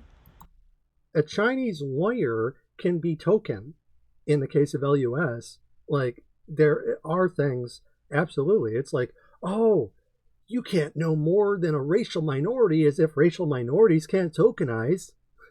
Like, again, it's you're treating this like the understanding of racism is concomitant on someone's skin color, and that's just not the case. That's like saying, oh, well, women know more about sexism than men, for instance, but you could have someone like J.K. Rowling, who's a woman, and then you could have someone who is a man. I'm trying to think of, let me think, someone who is, I don't know the names of very many male feminists, if I'm being honest, but or specifically cishet male feminists. But there are instances of I don't know, I don't really follow a lot of cishet, like, again, male feminists. That I've certainly heard of people who call themselves that, like, I don't know, Vosh, aka Ian Kaczynski, aka Vosh, is someone who has called them, who's certainly acted in bad faith. So I know a lot of examples of people who act in bad faith, but in terms of like actual like experts in terms of feminism, like I tend to lean into like intersectional gender studies. So you have someone like Judith Butler in Gender Trouble. There was also the founder of the idea of heteronormativity, and that person, Michael Varner, who in 1991 coined heteronormativity. You also had of Magnus Hirschfeld. So those are a couple of examples of people who were not women. Michael Varner is not a woman, and yet they made an incredibly important and useful term, heteronormativity. And Magnus Hirschfeld was not a woman, but they still had the Institute of Sexology in Berlin. But I would argue that they were a far better activist and advocate towards the rights of gender nonconforming people than J.K. Rowling. And the same kind of argument I could make towards someone such as yourself. I know plenty about racism and how to think critically about racial themes in horror media. That's largely what the Gothic is, especially zombie narratives, zombie apocalypse stories. At the same time, someone such as yourself doesn't seem to understand that at all. You think that they have nothing to do with each other. It's like if Ben Shapiro watches Blade Runner and he thinks it's a movie about cops and how they're catching bad guys. It's a cops and robbers story, according to him. But when I watch it, I see something different. That's just how Gothic media works. It exists in duality. There are multiple interpretations, not just one. But you're arguing that there's just one, and furthermore, that there is only one interpretation, and it's yours, which just so happens to be fascist. You're like, there's no racism here. None at all. Except you. You're racist. Right? And he knows more than the son of refugees. Yes, I would argue that in this case, I know more than you academically about racism. I know more than you about how to interpret racism in Gothic media. Absolutely. 100%. Who also, it's like, again, I'm the granddaughter of a Holocaust survivor. That doesn't count. Is a professional, right? Who has more. What's your profession? Did you go to school studying this stuff? What kind of work do you do that makes you an expert in racism? The study of racism in media. Than 1 degree, right? He knows more than us. I know more than you. Absolutely, 100%. Fucking oath. Preach, babe. About anything, and you name the subject, he knows more. No, that's absolutely not true. I don't know shit about quantum physics. Like, I know a little bit. Like, I know that, like, okay, you got quantum physics, and you got the theory of relativity, and they're trying to, like, reconcile the two, and they don't really fit together. It's like trying to fit a square peg into a round hole. But I don't know shit about physics or biochemistry or mathematics. I was always terrible, especially geometry. I took AP programming, but I took Java and Visual Basic, but I don't know jack shit about Python or HTML. There's plenty of things I don't know anything about. You're trying to say that it's like the Dunning-Kruger effect, and I think I'm an expert at everything. You're more than welcome to challenge my ideas, but that's not what you're doing. You're just saying this person's dumb and they're a man and their name is Nick. That's all that you're doing. Because he studied what? Gothic media? Yeah. And what else did he study? Oh, he's got a PhD in the same bullshit. Metro media domination. So why I submit a sub-Gothicist attitudes on Metrovania, mummy doms, and sexual persecution. So again, it's like this post outlines my current independent research, which I hope to expand into a PhD at some point. So this piece isn't actually my PhD. My PhD, if we go here to my videos, let me see. I know there's a video here where I talk about the work that I do. The second addition to my thesis volume. So this video, for instance, talks about the work that I do. This video talks about the Metroidvania work that I do. this talks about some of the work that I do. But honestly, if you want a good example of that, just go to the link in my channel description. My book Gothic Communism. The first volume 0, is my PhD.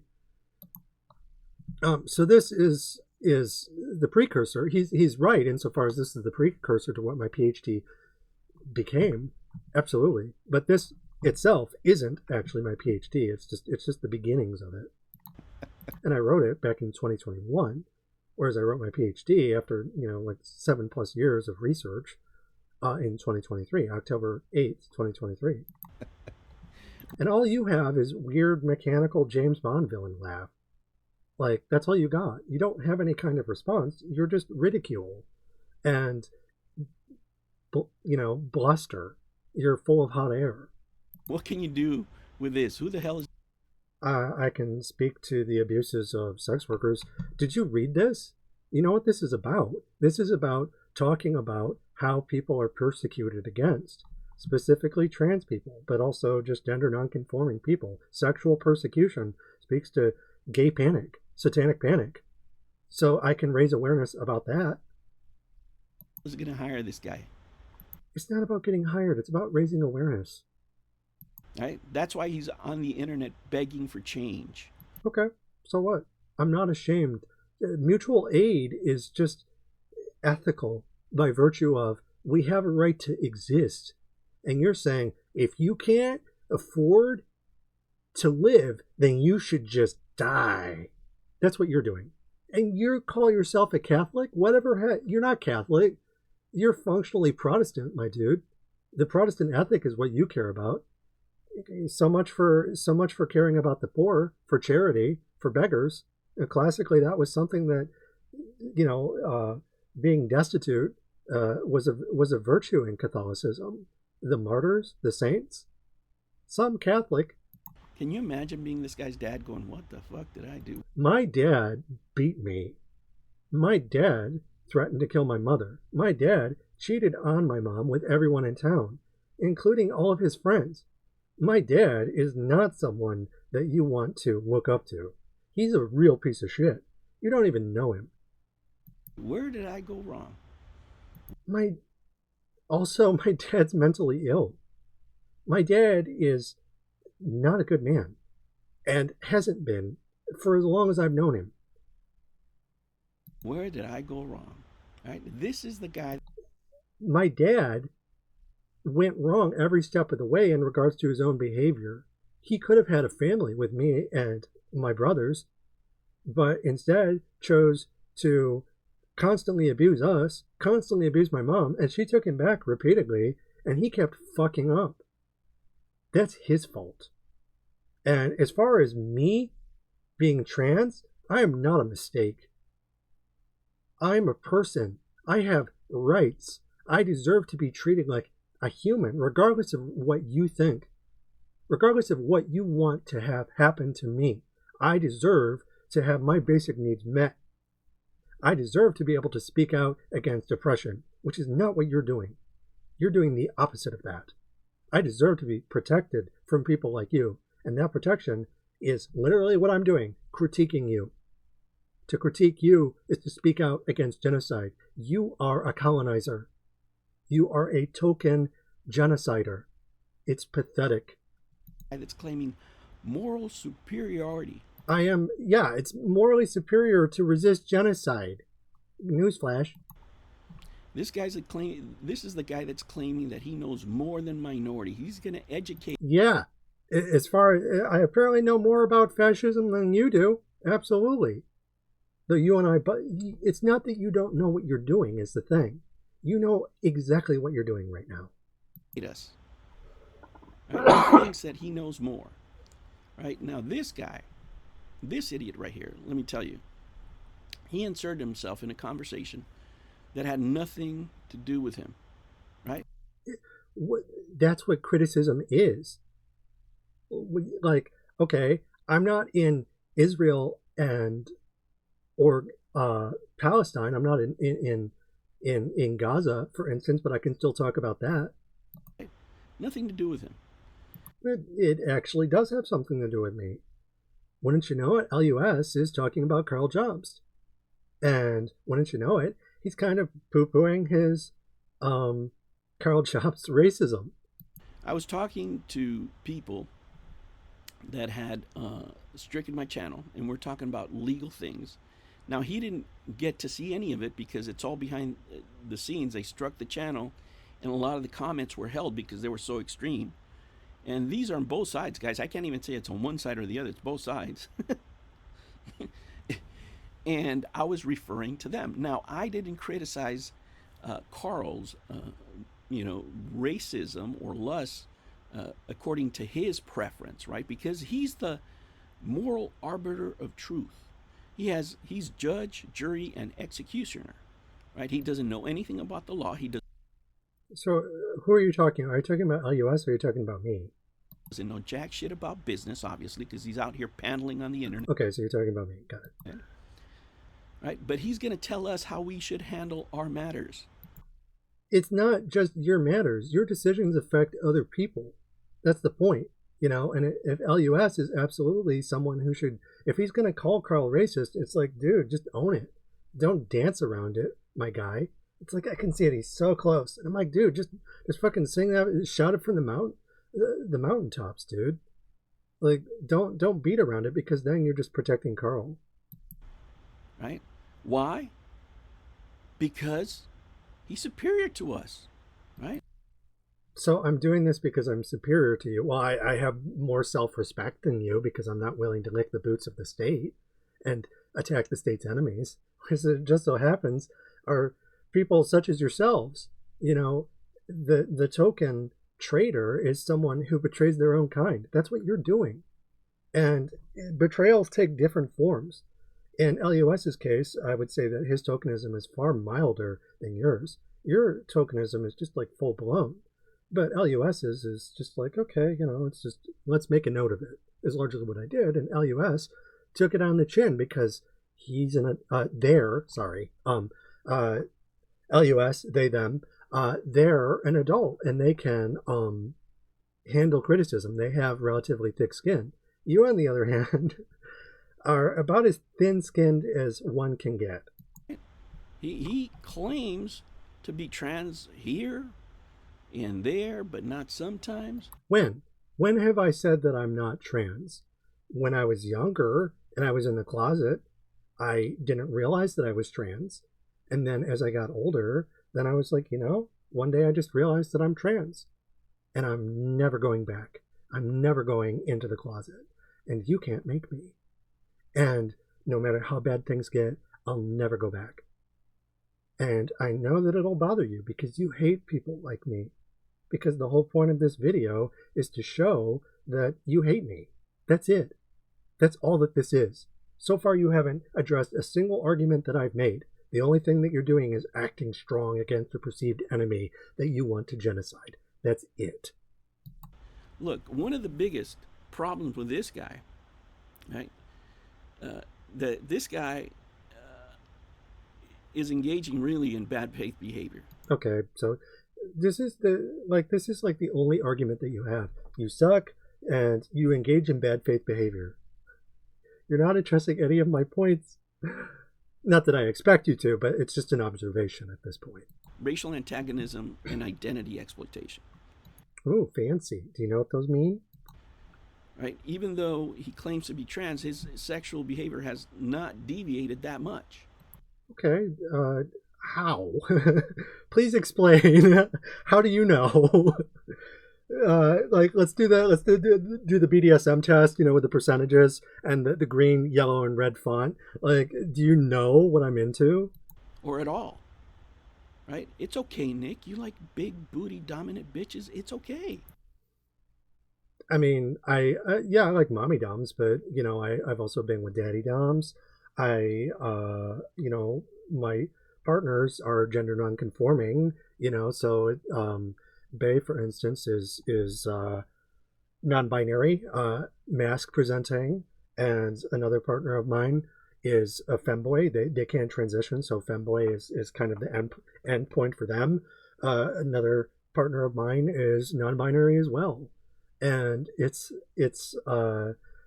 it's like, I do tend to prefer AFAB people, but I have sucked dick before. I've been pegged, so again, you don't know my sexual history. Like, you're just assuming. You look at some of the artwork on my page and you're like, oh, you like butt.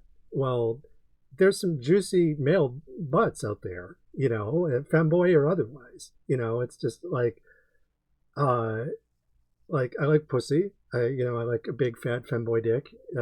So there's a lot. You're literally trying conversion therapy right now with me, and you're like, you're not actually gay. Really? Oh, praise Jesus, it's the miracle. Nobody has a problem with that. Nobody has a problem with that. You're fucking weird, dude. Like, that's all that there is with this. You're a fucking weirdo. When I'm having a conversation with somebody and they want to be called whatever for religious or, identity reasons, whatever, I'll respect them so we can have a thoughtful conversation. Apparently, but you're not interested in doing that with me because you're bigoted. The minute they start insulting you, all bets are off. Oh, well. Like, again, you see me as a threat. Like, you're completely missing the point. Like, initially, when I was approaching you in good faith, and I wrote a response to you, and I'm like, look, this is, it wasn't like I was just like, fuck you, motherfucker, you're a Nazi. Like, again, my criticisms, like, ramped up, but even initially, I'm like, look, here's an olive branch, here's what I think. I gave you plenty of opportunities to have a conversation with me, but you're not interested in doing that anymore. All that you want to do is to be shitty, and you think that the only point of my video responding to you is the only thing that people are going to see is you acting strong against the fag. That's it. But I got news for you. That cuts both ways. And what you're doing is something that I can turn into a lesson that isn't going to make you look very good. And clearly people don't like you because your channel is getting flagged for one reason or another. It's not me, but someone's doing it. So maybe you should self-reflect. If you're so worried about your business and you getting attacked because of your shitty behavior, then maybe, just maybe, it has something to do with your behavior, not mine. Right? Politeness goes out the window. Especially who's somebody that is provably fake like this. You haven't proved it yet, though. You've just accused me of being fake. How am I fake? Dumb son of a bitch right here. Dumb son of a bitch. Again, his master's thesis. Again, you go to my master's thesis. That page is 7 years old at this point. I've written 6 books since then. Why are you going to my master's thesis? If you're going to promote my work, promote my book series, promote my most recent stuff, and watch my last video in regards to that. Here I go over all of that. I talk about some of my older stuff, but I don't even talk about my master's thesis just because it's ancient history. Like, it was important for the time, but it's, why look at that? It's like, this is just a historical record at this point. In the same bullshit, right, that nobody cares about. This, I beg to differ. There are people in the past. I've gotten laid because of my master's thesis. It might sound kind of funny, but it's like, there are people who are like, oh yeah, fuck me with your nerd dick. And I'm like, okay. Like, this will, I don't know, maybe buy you a cup of coffee. No, man, I definitely got more than a cup of coffee. You're going to be making cups of coffee, working at McDonald's. You're going to be putting the... So why are you shaming people who's in the service industry? That's pretty fucking gross of you. But again, this whole video has just been a demonstration of you hating service workers, hating sex workers. Sex work is a service. And you don't like that. The only thing you care about is profit. How can you exploit other people? That's all that you care about. Because you're fash. Fries in the bag for Billy Mitchell. That's what you're going to be doing. I would make Billy Mitchell some fries. I'd be like, Billy Mitchell, dude, here's some fries. You want a side of Ricky's with that? I'm not going to suck his dick. He's not really my type. I'm not into that bear kind of thing. Like, he's kind of a cross between an otter and a bear. And he's not really my type. But I would, at the very least, be interested in having a conversation with Billy Mitchell. But yeah, no, you know, he's all right. I cook him some fries. Absolutely. I like cooking food for people. It's not a slave's activity. You know, making food for other people is an enjoyable thing. And after the Karl Jobst lawsuit, I actually walked away respecting Billy Mitchell far more than Karl. Like, say what you will about Billy, but he's not a Nazi. Right? And this guy's been working so long at chasing down Karl Jobst, and it hasn't worked. Again, at the start of the video, the amount of research that I've been doing with Karl has been, a year, since 2014.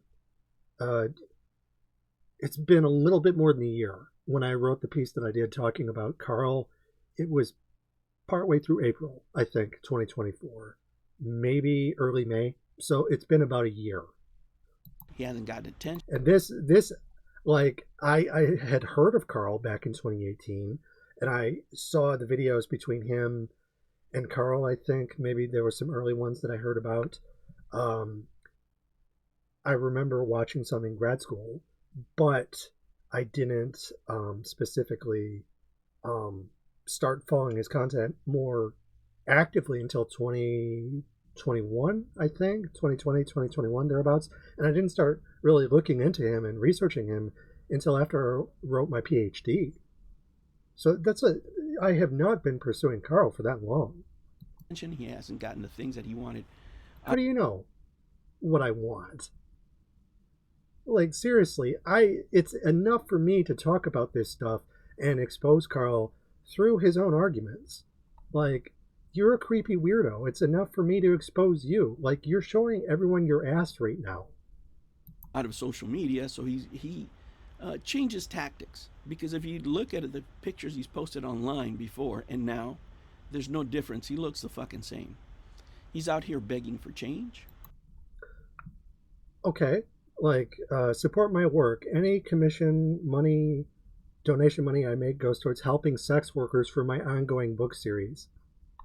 Like, again, I'm literally saying that my work goes towards helping other people. Donate to my partner's mutual aid. Get a drawing. My partner, Bay, partially relies on mutual aid to make ends meet. They're disabled. They need help. Right? He's promoting. So, yeah, I'm promoting sex work. I thought that you liked sex work. So you're lying, right? You were lying before about that trip in Vegas, the hangover thing. Like, and the hangover was an odd allegory to make because the prostitute dies in that film. Sex work, good for him. For some reason, he thinks I disagree with you. You do whatever you want. Oh, but I thought so. So again, you were lying earlier. You don't actually care about sex workers because apparently you shouldn't promote it. Like, again, showing everyone your ass. You promote as many models as you want. You want to be the next Andrew Tate, which is quite. Andrew Tate would kidnap women, take their passports, and threaten them with harm. He would rape women. I am nothing like Andrew Tate. But you're being trans-misogynistic, so you have to accuse me of rape. That is standard issue TERF behavior. Congratulations. You're not just fascist, you're a TERF. Fucking comical.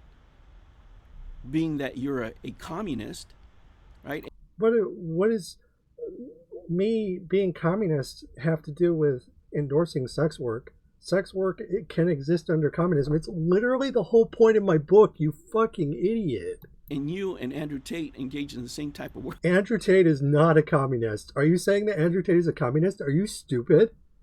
He is anything but. He's like you. He was putting cam girls out there. Okay. The people that I promote are putting their own work out. They work from home. I don't have control over that. I am not a pimp in this situation. I'm someone who promotes their work. I invigilate their stuff in my art gallery. If you looked at the Mona Lisa by Leonardo da Vinci, you're going to say, oh, well, you sex trafficked old Mona, Leonardo. Like, that's not how invigilation works. It's like I do a painting of them and I say, ta-da, I painted them, I commissioned them, we agreed to it, and I paid them, and I gave them artwork on top of it, and that's just me promoting their stuff. That's not what Andrew Tate does. Like, Andrew Tate takes all of their money and beats them and rapes them and then brags about it and then tells 16-year-old children, boys, to do the same. Like, he's a hustler. He's a grifter, just like you. You look up to people like that. Karl Jobst was a pickup artist, just like Andrew Tate, and you're defending Karl. Right, but you do you. I got no problem with it. Apparently you do, because it's in this video where you're literally witch hunting me right now as a trans woman and accusing me of rape. Nice. Right? If you want to give your money, right, to these people. Sex work is work, dipshit. So you can watch their naked pictures and get. Yes. And I come to it too. I masturbate and I have a sex doll and I fuck the doll to it. I do all these degenerate things and I love it. And I worship Satan. I even say, Hail Satan, while I do it. And it feels good. And I say, you know what? Catholicism sucks. Next time I come, I'm going to do that. Right as I'm getting my nut in, I'm going to be like, oh, fuck Catholicism. Give half your money to them and you go right the fuck ahead. I got no fucking problem with that. Okay. Thanks, Dad. You do you. Right? So what does this have to do with you proving that I'm a fraud? I've been very open about this. Look at my website, says a place for queer expression in the Gothic imagination. So that would seem to track with my brand. But it goes back to the shit that he posts when he talks about his partners, for example. Look at this. I am a polyamorous. Yo, the battle cry of the cuck. Yeah, poly. Had sex with multiple people at once.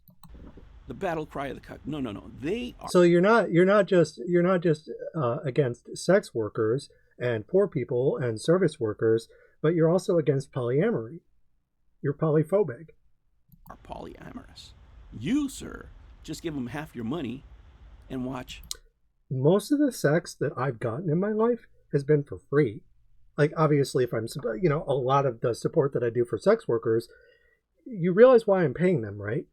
Like, I enjoy it, but I'm paying them so that they pose for me in my book. Like, I'm paying them for their services.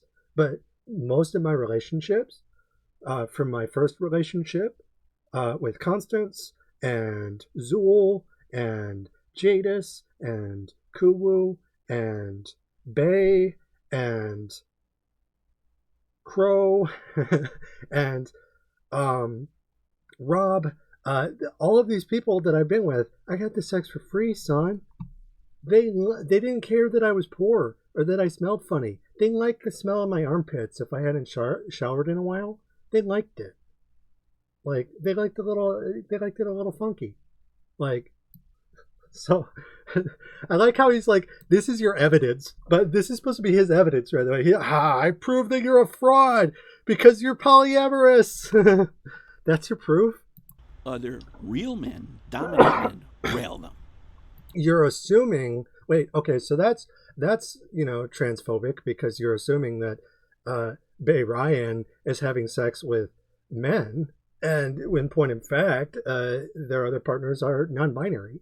And, so that's just you being transphobic again. Other people that my other partners slept with were all gender non-conforming. The only person I was with who was cishet was my first partner. But after that, everyone was by and large gender non-conforming. But you're like, real men, even though you're transphobic, so you wouldn't consider them to be real men.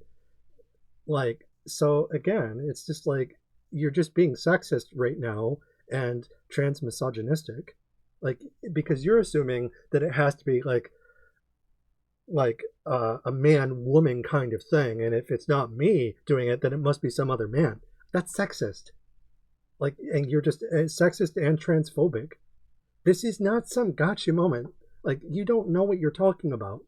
So you're just showing this to your audience and dog whistling and saying, polyamory, sick 'em. And you just want your audience to hate them as much as you do. You're not in any fucking relationship. Really? Okay. Like, that's not true. Huh? This is like they have pictures up with other men. Now this is all public information, guys. This is what he's panhandling for change, and then he. So, like, again, if I wanted to, I could just be like, hey, babe, are we in a relationship? And they're going to be like, well, yeah, of course we are. And it's like, did someone say that we're not? And I'm like, yeah, this Gen X guy. And they're like, okay, well, they're fucking stupid. Like, you're literally trying to gaslight me and tell me that I'm not in a relationship with my own partner. So not only are you doing conversion, like, this is a form of conversion therapy, by the way. They don't love you. You're not in a relationship with them. Okay. Feels offended that people look at it. Well, don't you want? Wait, so I'm confused. Like, where are you getting this information? Like, my partner, Bay, does sex work. Crow has done sex work in the past, and various other people that I've been involved with in some shape or form in regards to working relationships, romantic relationships, or platonic relationships. Some of the sex workers I work with were not actually sexually involved with. Others I were. And you're like, well, you're just mad that other people look at your partners. No, I'm not. I'm a voyeur. I like that. I want to see my partners getting fucked by other people. Like, yeah, like, I like that.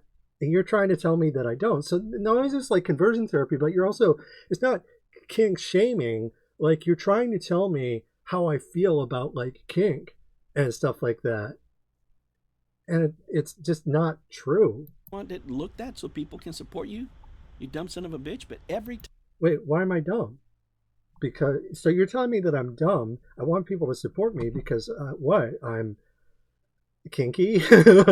Like, oh, you're dumb. You're a dumb son of a bitch because you're kinky and you support sex workers and you're polyamorous and you stand up for the rights of minorities. Like, you dumb son of a bitch. No one's going to give you money for that.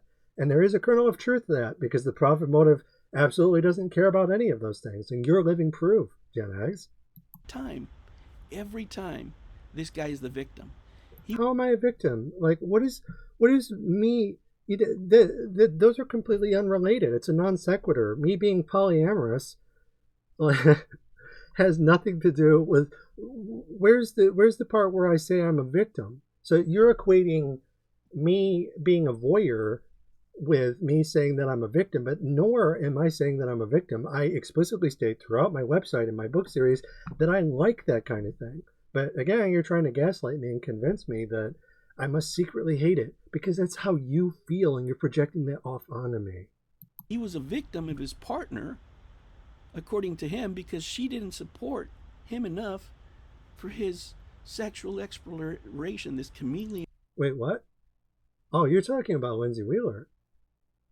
They exploited me for sex during COVID. They had control over me. Read the book chapter on it. Like, they abused me big time. And I've gone over that at great length. And you're trying to summarize that into a single sentence. That's fucked up. So not only, like, this is rape apologia. So, like, you're racist, you're transphobic, you're homophobic, you don't like service workers, you don't like sex workers, your wife abuses sex workers, you don't think that sex workers should get paid, and on top of all of that, you're basically doing conversion therapy mid-witch hunt against me, and last but not least, you're a rape apologist. Go figure, you voted for Trump, but still, that's gross.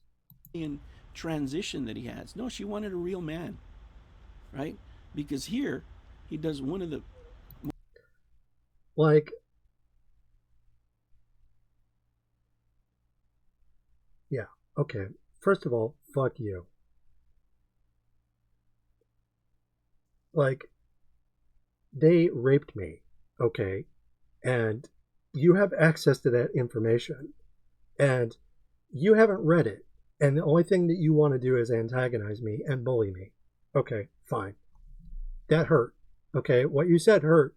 If you prick me, do I not bleed? And if you wrong me, shall I not revenge? Well, my revenge will just be doing what I'm doing here. But it doesn't change the fact that you're just... Lindsay didn't like men. Like, not what you would call real men. They liked femboys. Like, the other... their husband that they were originally with and that they had to go through a divorce regarding. That's how we met. And who they had been abusing, they were abusing their husband, okay? But their husband was gender nonconforming and was someone who was, for all intents and purposes, a femboy, was someone who would wear dresses, was someone that was not masculine in any shape or form. Lindsay did not want a real man. You don't know anything about Lindsay Wheeler. They were 240 to 270 pounds. They were as wide as a fucking barn door. They were strong. They were the man in the relationship. Okay? Like, they did not want a real man. It just goes to show that you don't know what you're talking about. You're talking about them in regards to this. And I even talk about it. Like, update, this podcast has been discontinued, i.e. my ex Lindsay was abusing me, and I left them to recover from the harm they were causing me. And I decided to keep this series up as a historical record to prove that our relationship was real. And you're looking at this, and your first reaction is to blame the victim. And all of this behavior, all of this cruelty, all of the things that I've rattled off is because you, Gen X Gamer, are mad that I talked about your boy, Karl Jobst. That's it. You can't handle it. You can't handle with me calling you token on top of it, but you are. And all of this is demonstrating that. Most cowardly things that he does, he claims that she abused him. Yes. They did. Like, again, was this the hashtag Me Too? Like, they claimed that Lindsay abused them. Also, by the way, Lindsay is gender fluid. Now, in their case, you can call them she, they don't mind, but oftentimes, like, again, they're gender non-conforming, but you're just treating them like a woman, someone who needs a real man to protect them. This is just your sexism showing through. But also your trans misandry. Like, right? He's always the victim. Have you ever noticed it? He's always the victim. Read everyone that he's talking to, just go and read my book chapter on Lindsay, okay? I talk about them a lot, and it's just like, it is incredibly well documented. Victim in all these settings. He's always the victim. One of the most cowardly things you can do as a man. I'm not a man, dipshit. Okay. Here's an opportunity for me to read Setting the Record Straight, My Ex's Abuse of Me, February 17th, 2022. My 2-year relationship with my ex has come to an end. I want to talk about that here as I think they are not well. So this is just one bit of evidence, and I give a lot more than this, but here's just one example. My 2-year relationship with my ex has come to an end. I want to talk about that here as I think they are not well. While not physically dangerous, they are nevertheless toxic, but also prone to lying. I want to set the record straight. Now, bear in mind, I wrote this right after we broke up. We broke up on Valentine's, and I wrote this 3 days later. But this was this was before I didn't actually start conceptualizing what they had done to me as a form of rape to take away my power to harm me and exploit me financially for sex, quid pro quo, and to gaslight me constantly. I didn't really conceptualize that as rape until I started writing my book series, and this was before that. So just something to keep in mind. But let's continue. My ex, I'll call them Jack, not their true name, will say that I'm a liar, that I was the abusive one. Please do not believe them. This is not slander. It's my survivor's testimony as a victim of prolonged emotional abuse. I spent our entire relationship trying to make things work, doing my best to communicate and prevent toxicity. I stayed by Jack's side during their rocky grad school tenure, but also their father's illness and eventual death. I cooked, cleaned, and made love to them. I made art for them. I did everything I could to make things work, including talking to my friends about what I could do to become a better partner for Jack. I worried until my heart was sick. In the end, I was Jack's living cock, a conjugal cook and maid. I did everything to please them. They rewarded me with constant emotional abuse and neglect. This torment worked at a glacial pace. Jack love-bombed me early on, then slowly turned off the tap. I rationalized this in any way that I could. When their MA research dried up, I blamed their fruitless workload, not them.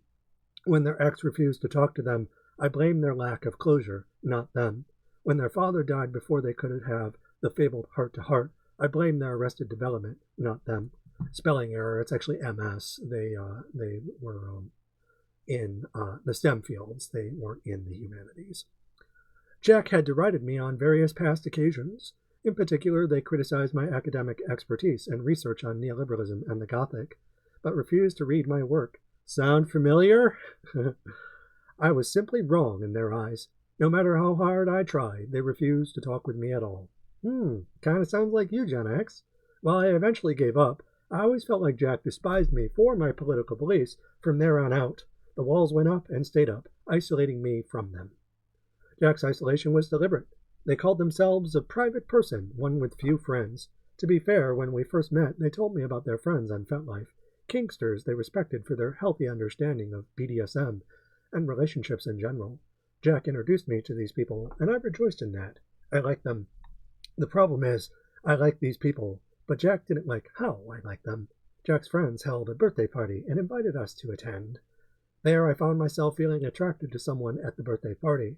This was not unusual. I had been upfront about my polyness from the start. Nevertheless, I felt attracted to someone at the party and looked at them appreciatively. I only did so because I felt comfortable being myself. It was a kinkster's birthday party among mutual friends, and Jack knew that I was in a poly headspace despite us operating as a mono couple. This meant that I felt attracted to other people despite whether I was pursuing them or not. After the party, I communicated my feelings to Jack concerning our mutual friend. I reassured Jack these were only feelings, and that I would never act upon them unless Jack opened the relationship. They did no such thing. Instead, they ghosted all of their fat friends and blamed me for it, calling my behavior fucked up when I was only trying to communicate and respect their boundaries and feelings while still being myself. They left things vague, only to repeatedly remind me of the event weeks and even months later until they convinced me to apologize. I thought our relationship would improve once things were materially better. If we'd move into a nice place and had nothing serious facing us financially, then I seriously thought that Jack would finally change. I was wrong. They only got worse as time went on. When Jack and I first met, they were going through a divorce. Their ex, I'll call them Tim, was someone Jack constantly complained about, calling Tim an irresponsible man-baby. They said I was so much better than Tim, so much more helpful and fun to be around, but Jack was so estranged from Tim and wanted my help in patching things up. They wanted closure. This all seemed simple enough to me, so I decided to help. If Tim really was so bad to Jack, when all Jack had done was try to care and provide for them, again according to Jack, I figured a simple apology from Tim was in order. Eventually Tim apologized to Jack, and things began to improve between them.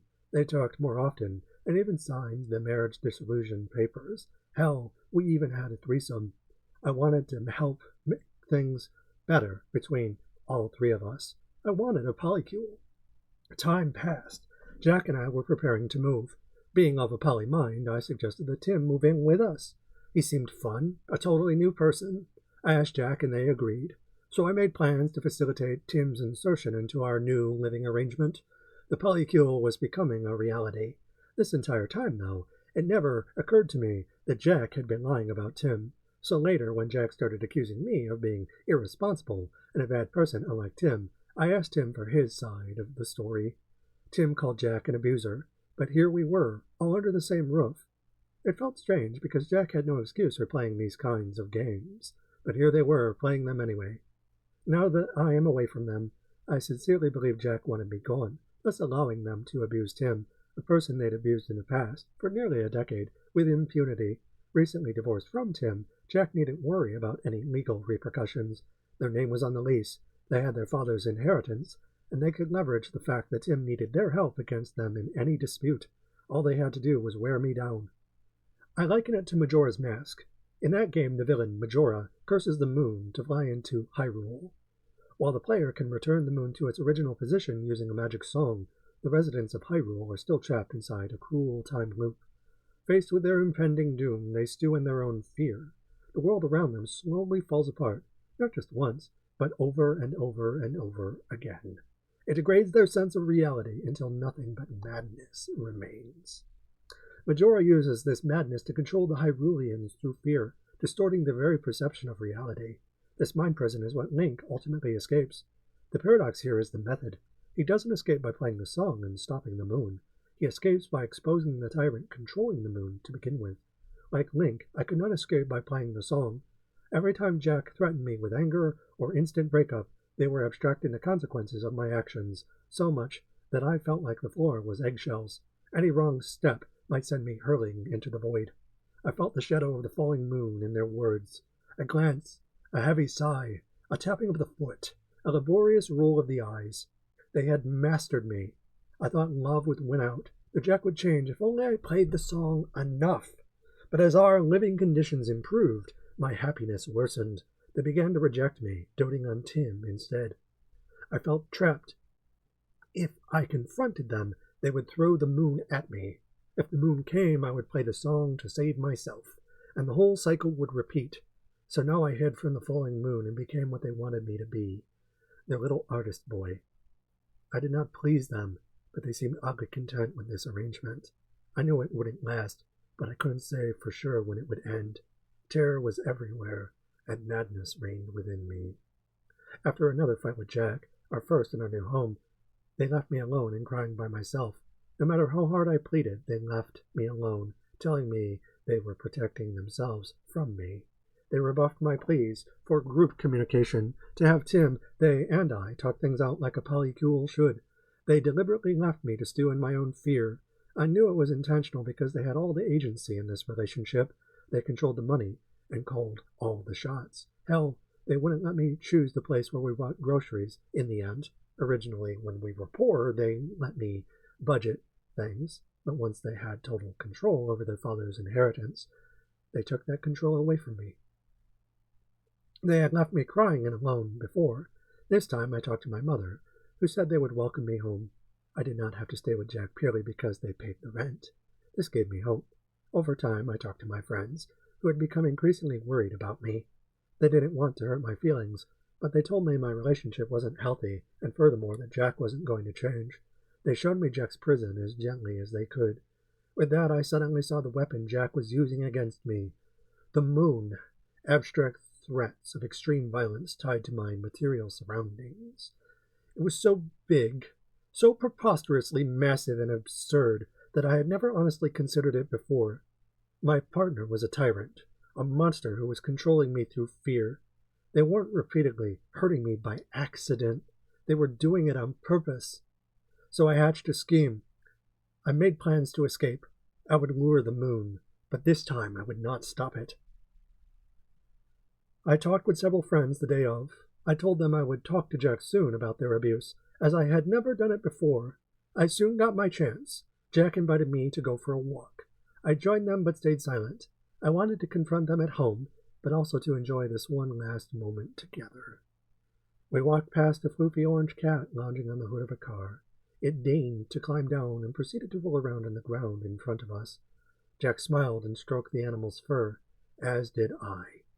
After we returned home, I was sitting at my studio, a computer on a table facing the door. Jack was leaving the house and glowered at me.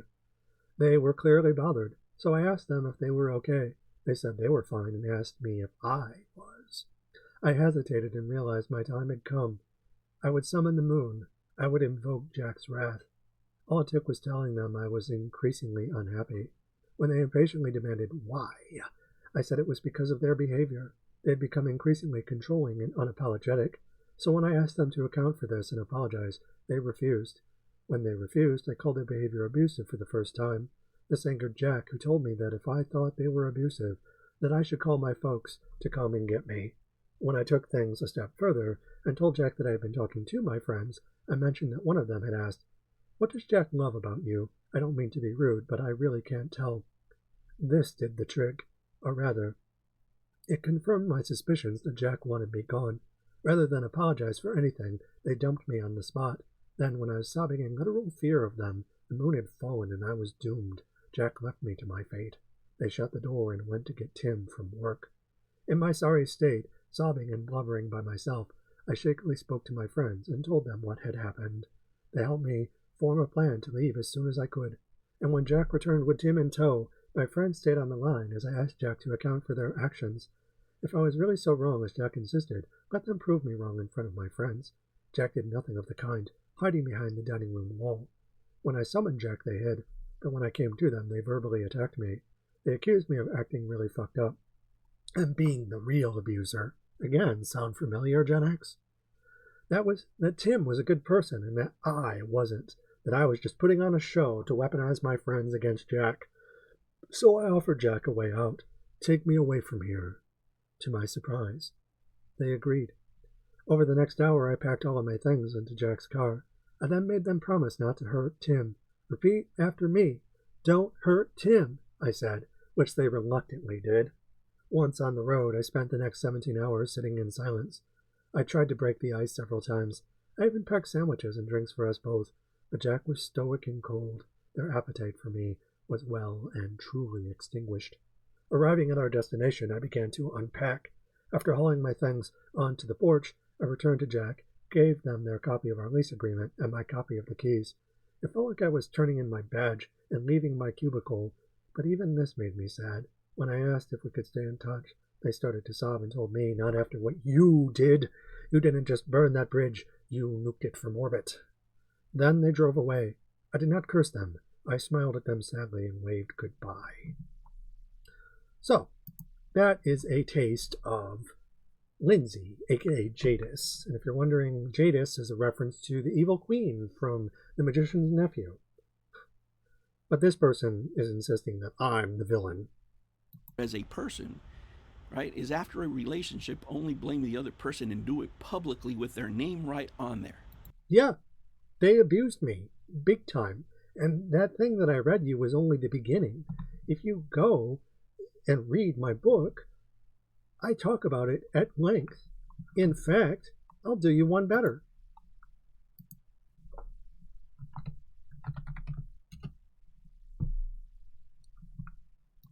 Here's another thing that I wrote more recently, Going Mask Off, 3 years later, almost to the day, about 2 weeks shy of 3 years after the fact, showing my ex's face, book sample. Here's another instance. This is, again, this dickhead Gen X has a tendency to defend abusers, so here you go. I've written about my abusive ex repeatedly in the past under the alias Jadis. Now I am showing their face alongside their alias under a longer write-up from my book series. Note, the original write-up features nude images of me, which have been removed from this repost. Source, Persephone Vanderwaar's Why I Submit, A Subby-Gothicist Attitudes on Metroidvania, Mommy Doms, and Sexual Persecution, 2021, the piece that Gen X was making fun of, because they're, amongst other things, a rape apologist. Lindsay Jadis raped me. Abstract from my website. Gives food for thought about demons as much as being real people as fictional ones during Gothic poetics. The example I give, in doing so in the Radcliffean spirit of demasking bad guys, is my ex and former abuser, Jadis. We'll discuss my act of doing so not to marshal violence against them, but to learn from the abuse they cause to camp and subvert, hence prevent future harm, on a systemic level, i.e. while making our own media as haunted by said abuse, doing so as a demonic act of thinking critically, through art and performance, about other people that speaks to abuse, affecting oppressed groups unevenly. To summon demons is to make them. To make them is to think critically when the resulting parody and pastiche become perceptive. Sample originally from The Road to Hell, Summoning the Horror Ourselves, from my website posted the 1/20/2025. Book sample The Road to Hell, Summoning the Horror Ourselves, opening in part 1, showing Jadis's face while doubling them. And let me scroll down here to... This brings us once more to Jadis, a person not without means, at least according to admittedly limited intelligence at this point, thus someone I unmask here Scooby-Doo style, with some degree of risk, especially since Donald Trump is now president. Whatever hells they visit upon me, should they try to, this step towards my own hell is one that decolonizes their awful notions of such things. I.e., they were the first TERF swerf I encountered in person, and the primary motivating factor for writing Sex Positivity as a series was started with the intent to discuss TERFs, and not only why they suck, but how they, as witch cops, look like witches policing their own kind. Jadis was a traitor who raped me, by my definitions of the word, see a note about rape, but also a great destroyer I could evoke to achieve a palliative numinous effect during Little Gothic BDSM. With opera, with sex, drugs, and rock and roll, all the stuff that people like, revolutions live and die on love. It's why the state tries to monopolize such things. And in regards to my definition of rape, for instance, if we go to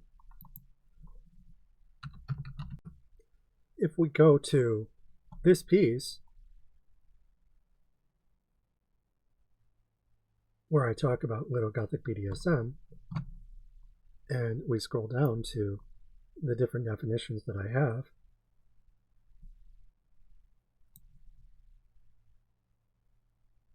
rape meaning for our purposes to disempower someone or somewhere, a person, culture, or place in order to harm them, generally through fetishizing, alienizing acts or circumstances, socio-material conditions that target the mind, body, and or spirit. Finding power. So yeah, that's my definition of rape. Rape can be of the mind, spirit, body, and or culture, the land or things tied to it during genocide.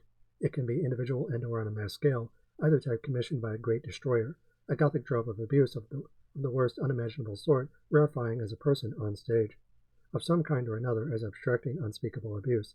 It's a translation, adding the irony afterwards as a theatrical means of medicine, i.e. rape play, challenging profit to the usual Gothic articulations in service to workers and nature at large.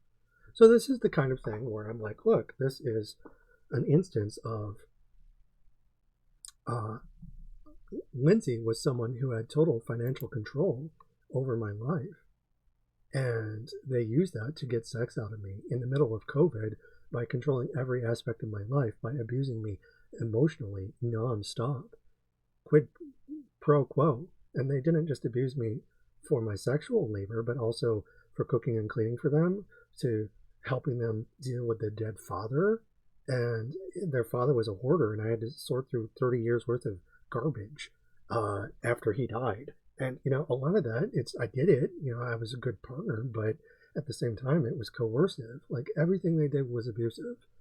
And a lot of it was sexually abusive through an emotional component of total fiscal control.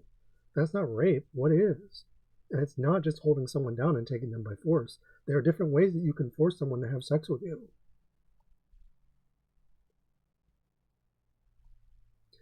In short, with Trump now elected and people like Elon Musk literally doing a Nazi salute, a Roman hauntological act for Trump's inauguration, it's a hell of a time to be brave, but exactly the time to be brave, i.e. Nazis are scared of everything, so give them something to fear, a parody of themselves, but also a way of speaking out, thus fighting back in ways that confuse their aggression and redirect it. Silence is genocide, but you can shout loudly in ways the enemy doesn't recognize, using the cryptonomy process to reverse objection, despite them furthering it. We never want to hesitate or question fighting Nazis, because that's how they get inside and pry compromise out of those they'll only later betray anyways. R.E., I'm altering the conditions of our arrangement. Pray I do not alter them further. But power doesn't flow one way, and we can reverse said flow no matter how permanently stuck in the mud things seem.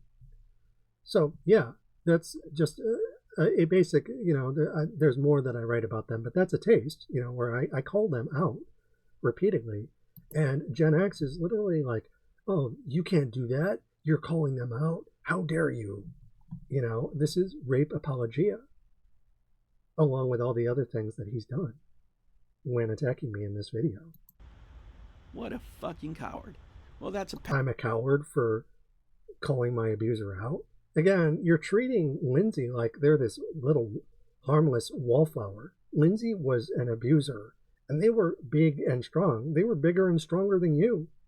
Unless you weigh 250 pounds and lift weights. Lindsay was strong. Pattern of behavior that you're going to see with this son of a bitch. That's all he does. Again, it's like you're literally punching down at me when I'm talking about my own rape. Right? His partners are not his partners. They don't have pictures of them with him. I do have pictures of people that I've been with. Bay Ryan lives in New Zealand, and my other partner lives somewhere else. So, as far as that goes. You're like, oh yeah, prove it. Show your dick in their orifice right now. I don't believe it. Pictures or it didn't happen. Really? Am I asking you to prove that you're in a relationship? Like, what kind of fucking weirdo are you? Oh yeah, that's right. You're a Nazi. Him, there's other guys, all pump and dumping the shit out of him. Okay. You're the one who's shaming me and my partners for that. So you're slut shaming right now. On top of kink shaming in regards to voyeurism. Exhibitionism too. But not him. Now, why should I feel ashamed of having appetites and being in relationships? You're weird, dude. Now, how do we get here? Again, we got here because this guy inserted himself in an argument that wasn't about him because, you know, he wasn't getting enough attention, guys. So this is an act of revenge. How dare I criticize you? So because I criticized you, you committed acts of rape apologia, conversion therapy, and transmisogyny, amongst other things, including invalidating my life's work and saying that I'm apparently not in any real relationships. Like, just when I think that you couldn't show any more of your ass, you show me the dark side of the moon, so to speak.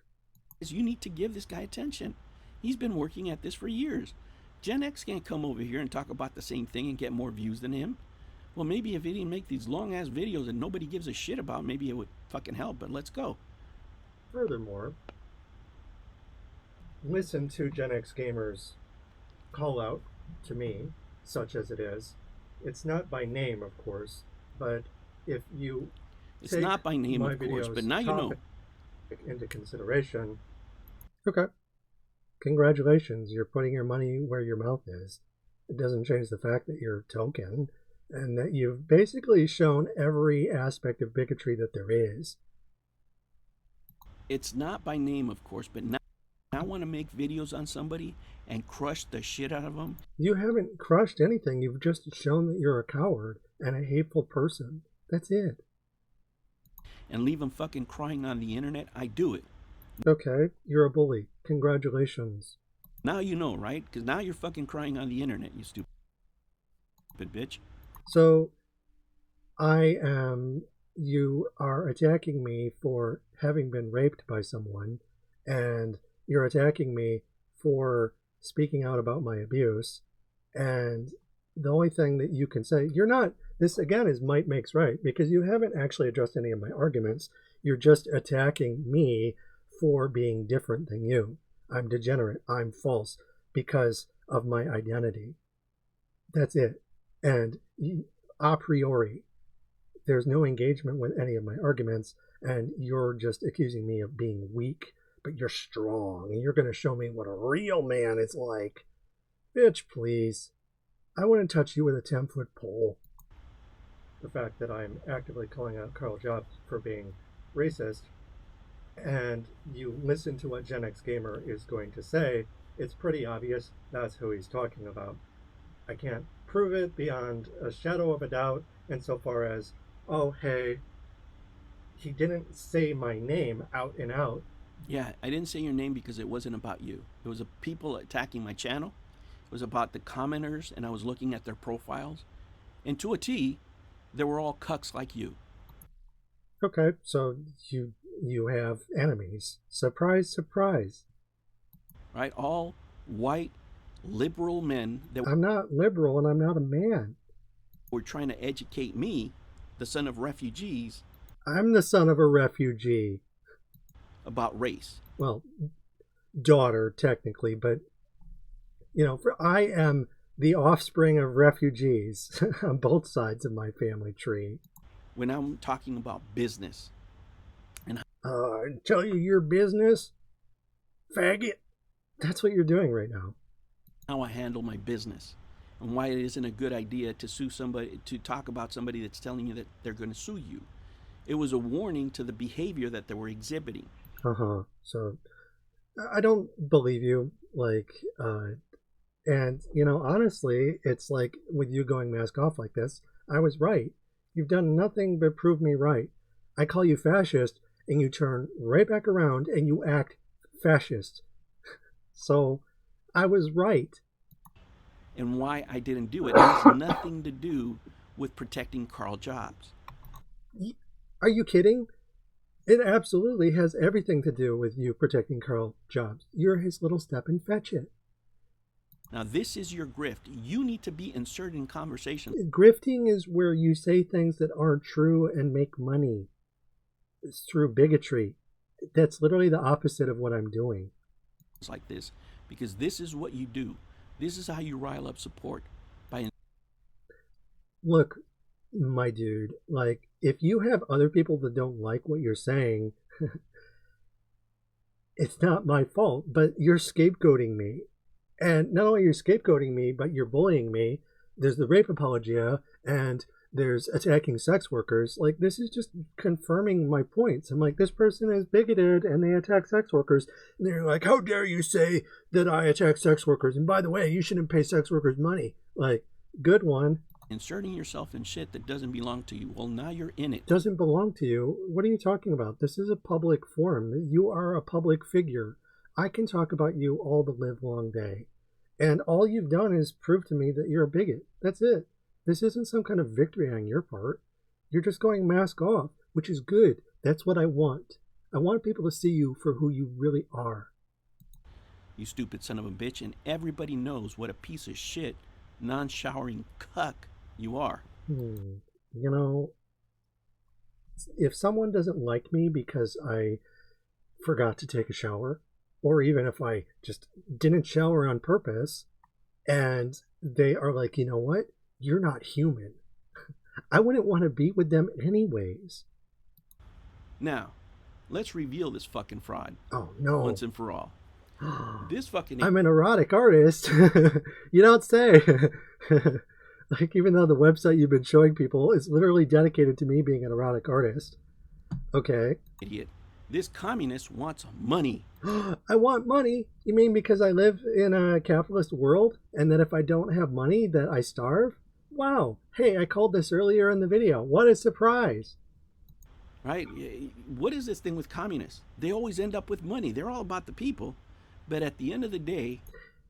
if we don't have money, we die. So there are plenty of communists that can find ways to, if you seize the means of production, guess what you don't need at that point? Money. If you have a factory or you live off the land, you don't need money. But if you're someone like me who lives in a place where you need money to literally survive, to buy groceries, guess what? You need ways. And not only that, the people I'm helping. Again, earlier, when you were making fun of me, where I literally state on the page that you showed that I'm making money to help my friends, my partner. And you're like, oh, well, you're weak. You want to help those? You don't even acknowledge it, even, is the thing. Like, but when you do talk about it later, you say, oh, well, you're stupid for giving them money. Like, again, God, you're so goddamn bigoted. It's like, no wonder you voted for Trump. No wonder you're sucking Karl's dick. Suck harder, dude. They need money. They need your money to push the bullshit that they want to do. Yes, revolution is something that requires funding. Watch Andor in Star Wars. You know, it's like revolutions require funding. Marx was friends with Engels partly out of necessity, but I mean, also they tended to agree with each other. Like they were pals. You know, they were ideological friends back in the 1800s. You know, they wrote scholarship together, but also Engels had money. Like, yeah, revolutions need money to work because in order to develop communism within capital, it takes money. It absolutely does. And there's nowhere in my writing that I say otherwise. So this isn't a gotcha. This is just you being stupid and not knowing how development works. Right? Now, non-showering asshole over here wants you to call him Persephone. Yeah. Call me Persephone. I'm a good girl. Give me pets. She, her, whatever the fuck. Yep. Right? All that is fine until he wants to get paid. Why? So you're saying that, what, trans people aren't supposed to get money? Like, when he goes to the bank and cashes his check, this shit has been out for years. Right? This guy's been on this grift since 2022. He could have changed it whenever he wants. But when you want to pay this son of a bitch, When you want work You're literally telling people to boycott me because I'm trans. Like, again, witch hunt. done, god damn it, you better call him fucking Nick. Well, I mean, that page is, that's the email address attached to my, website. So I didn't set that up. But also, when I set that up, the person who set up my website for me, that's just what they picked, and that's how I identified at the time. And if I wanted to change the email address attached to my website, maybe I could change the address at this point, but it's like, whatever. It's like, I also, if you go to my blog, the blog address reads nicksmovieinsights.com, because I would have to change that. And so eventually it's like I stopped including my first name, just because, like, it's my website originally, instead of saying Vanderward Art, it used to say Nicholas Vanderward, or maybe Nick Vanderward, I can't remember. But the title of the website was originally my name, and that was easy enough to change. But as far as changing, like, the email address attached to my website, I don't know how to do that. But I thought about that. I'm like, okay, well, I'm out as Persephone now, and they're like, oh, well, you don't have the guts to legally change your name. Well, guess what they're doing now? They're making that illegal anyways. And doing that kind of thing makes me even more of a target to the state. And so you're calling me a hypocrite for not changing the email address, an email address that I don't even use anymore. It's like, most of the time it's I barely get any email traffic through my website anyways, and when I do, it gets directed to another mailbox. So as far as that goes, this is your evidence. This is the one thing that proves that I'm a fraud. Like, that I haven't got my name legally changed. That's all that you care about, is the legality of things, is if it's written in stone. But that's not how this works, my dude. It's really not. I'm a woman, and nothing can change that. Nothing can take it away. I don't need a license from the state to be a woman. I don't have to have a sex change. And this is transmedicalist. There you go, another bigotry of yours. Like, you're a fucking piece of shit. Dirty fucking Nick, the guy who doesn't shower. Okay. Exposed. Oh man, you sure showed me. A fucking fraud. You're a piece of shit racist. Damn it. Even though you haven't provided any evidence for any of your claims. Shit. Hiding under a trans identity. It's not a disguise. Like, I'm very open about it. That you take off whenever the fuck it's convenient for you. No, I don't. Again, that that address was created before I came out. And it's like, okay, it's like I could change it, but whatever. Should I get a new passport? On top of that? Yeah, should I do all of these things just so that I make you happy? Fuck you. I don't want you to be happy. Go fuck yourself, asshole. Fuck that off, motherfucker. This is the only video that I need to make on you. Okay, good. Great.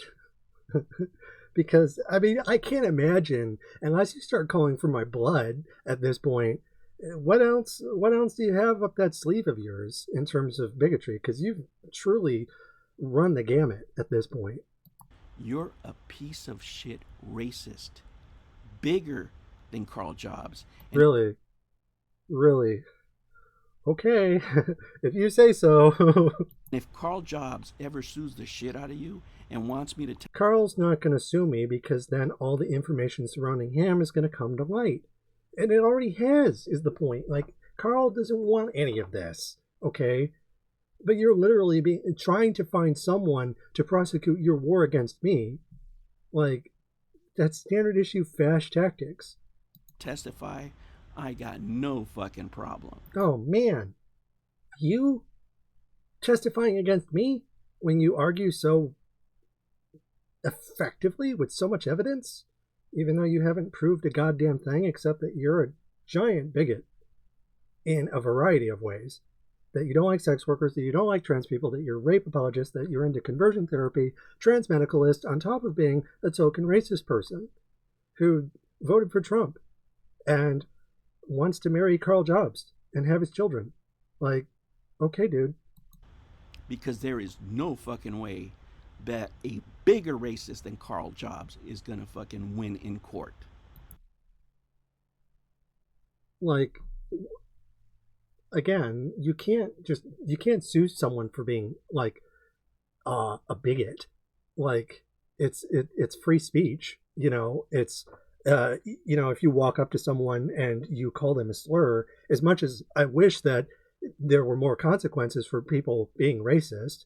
So if someone were racist, like that, you can't just be like, oh, well, this person called me a slur. Like, I mean, obviously that could be the start of a lawsuit, but you're going to have to be able to do more than that. Unfortunately, it's just the reality of it. It's now you could say, okay, I'm going to sue them and I'm trying to make a case for emotional damage, and they were constantly abusing me. Yeah, there's a case for that. But if someone's racist, all right, well, if that's the case, then why haven't the KKK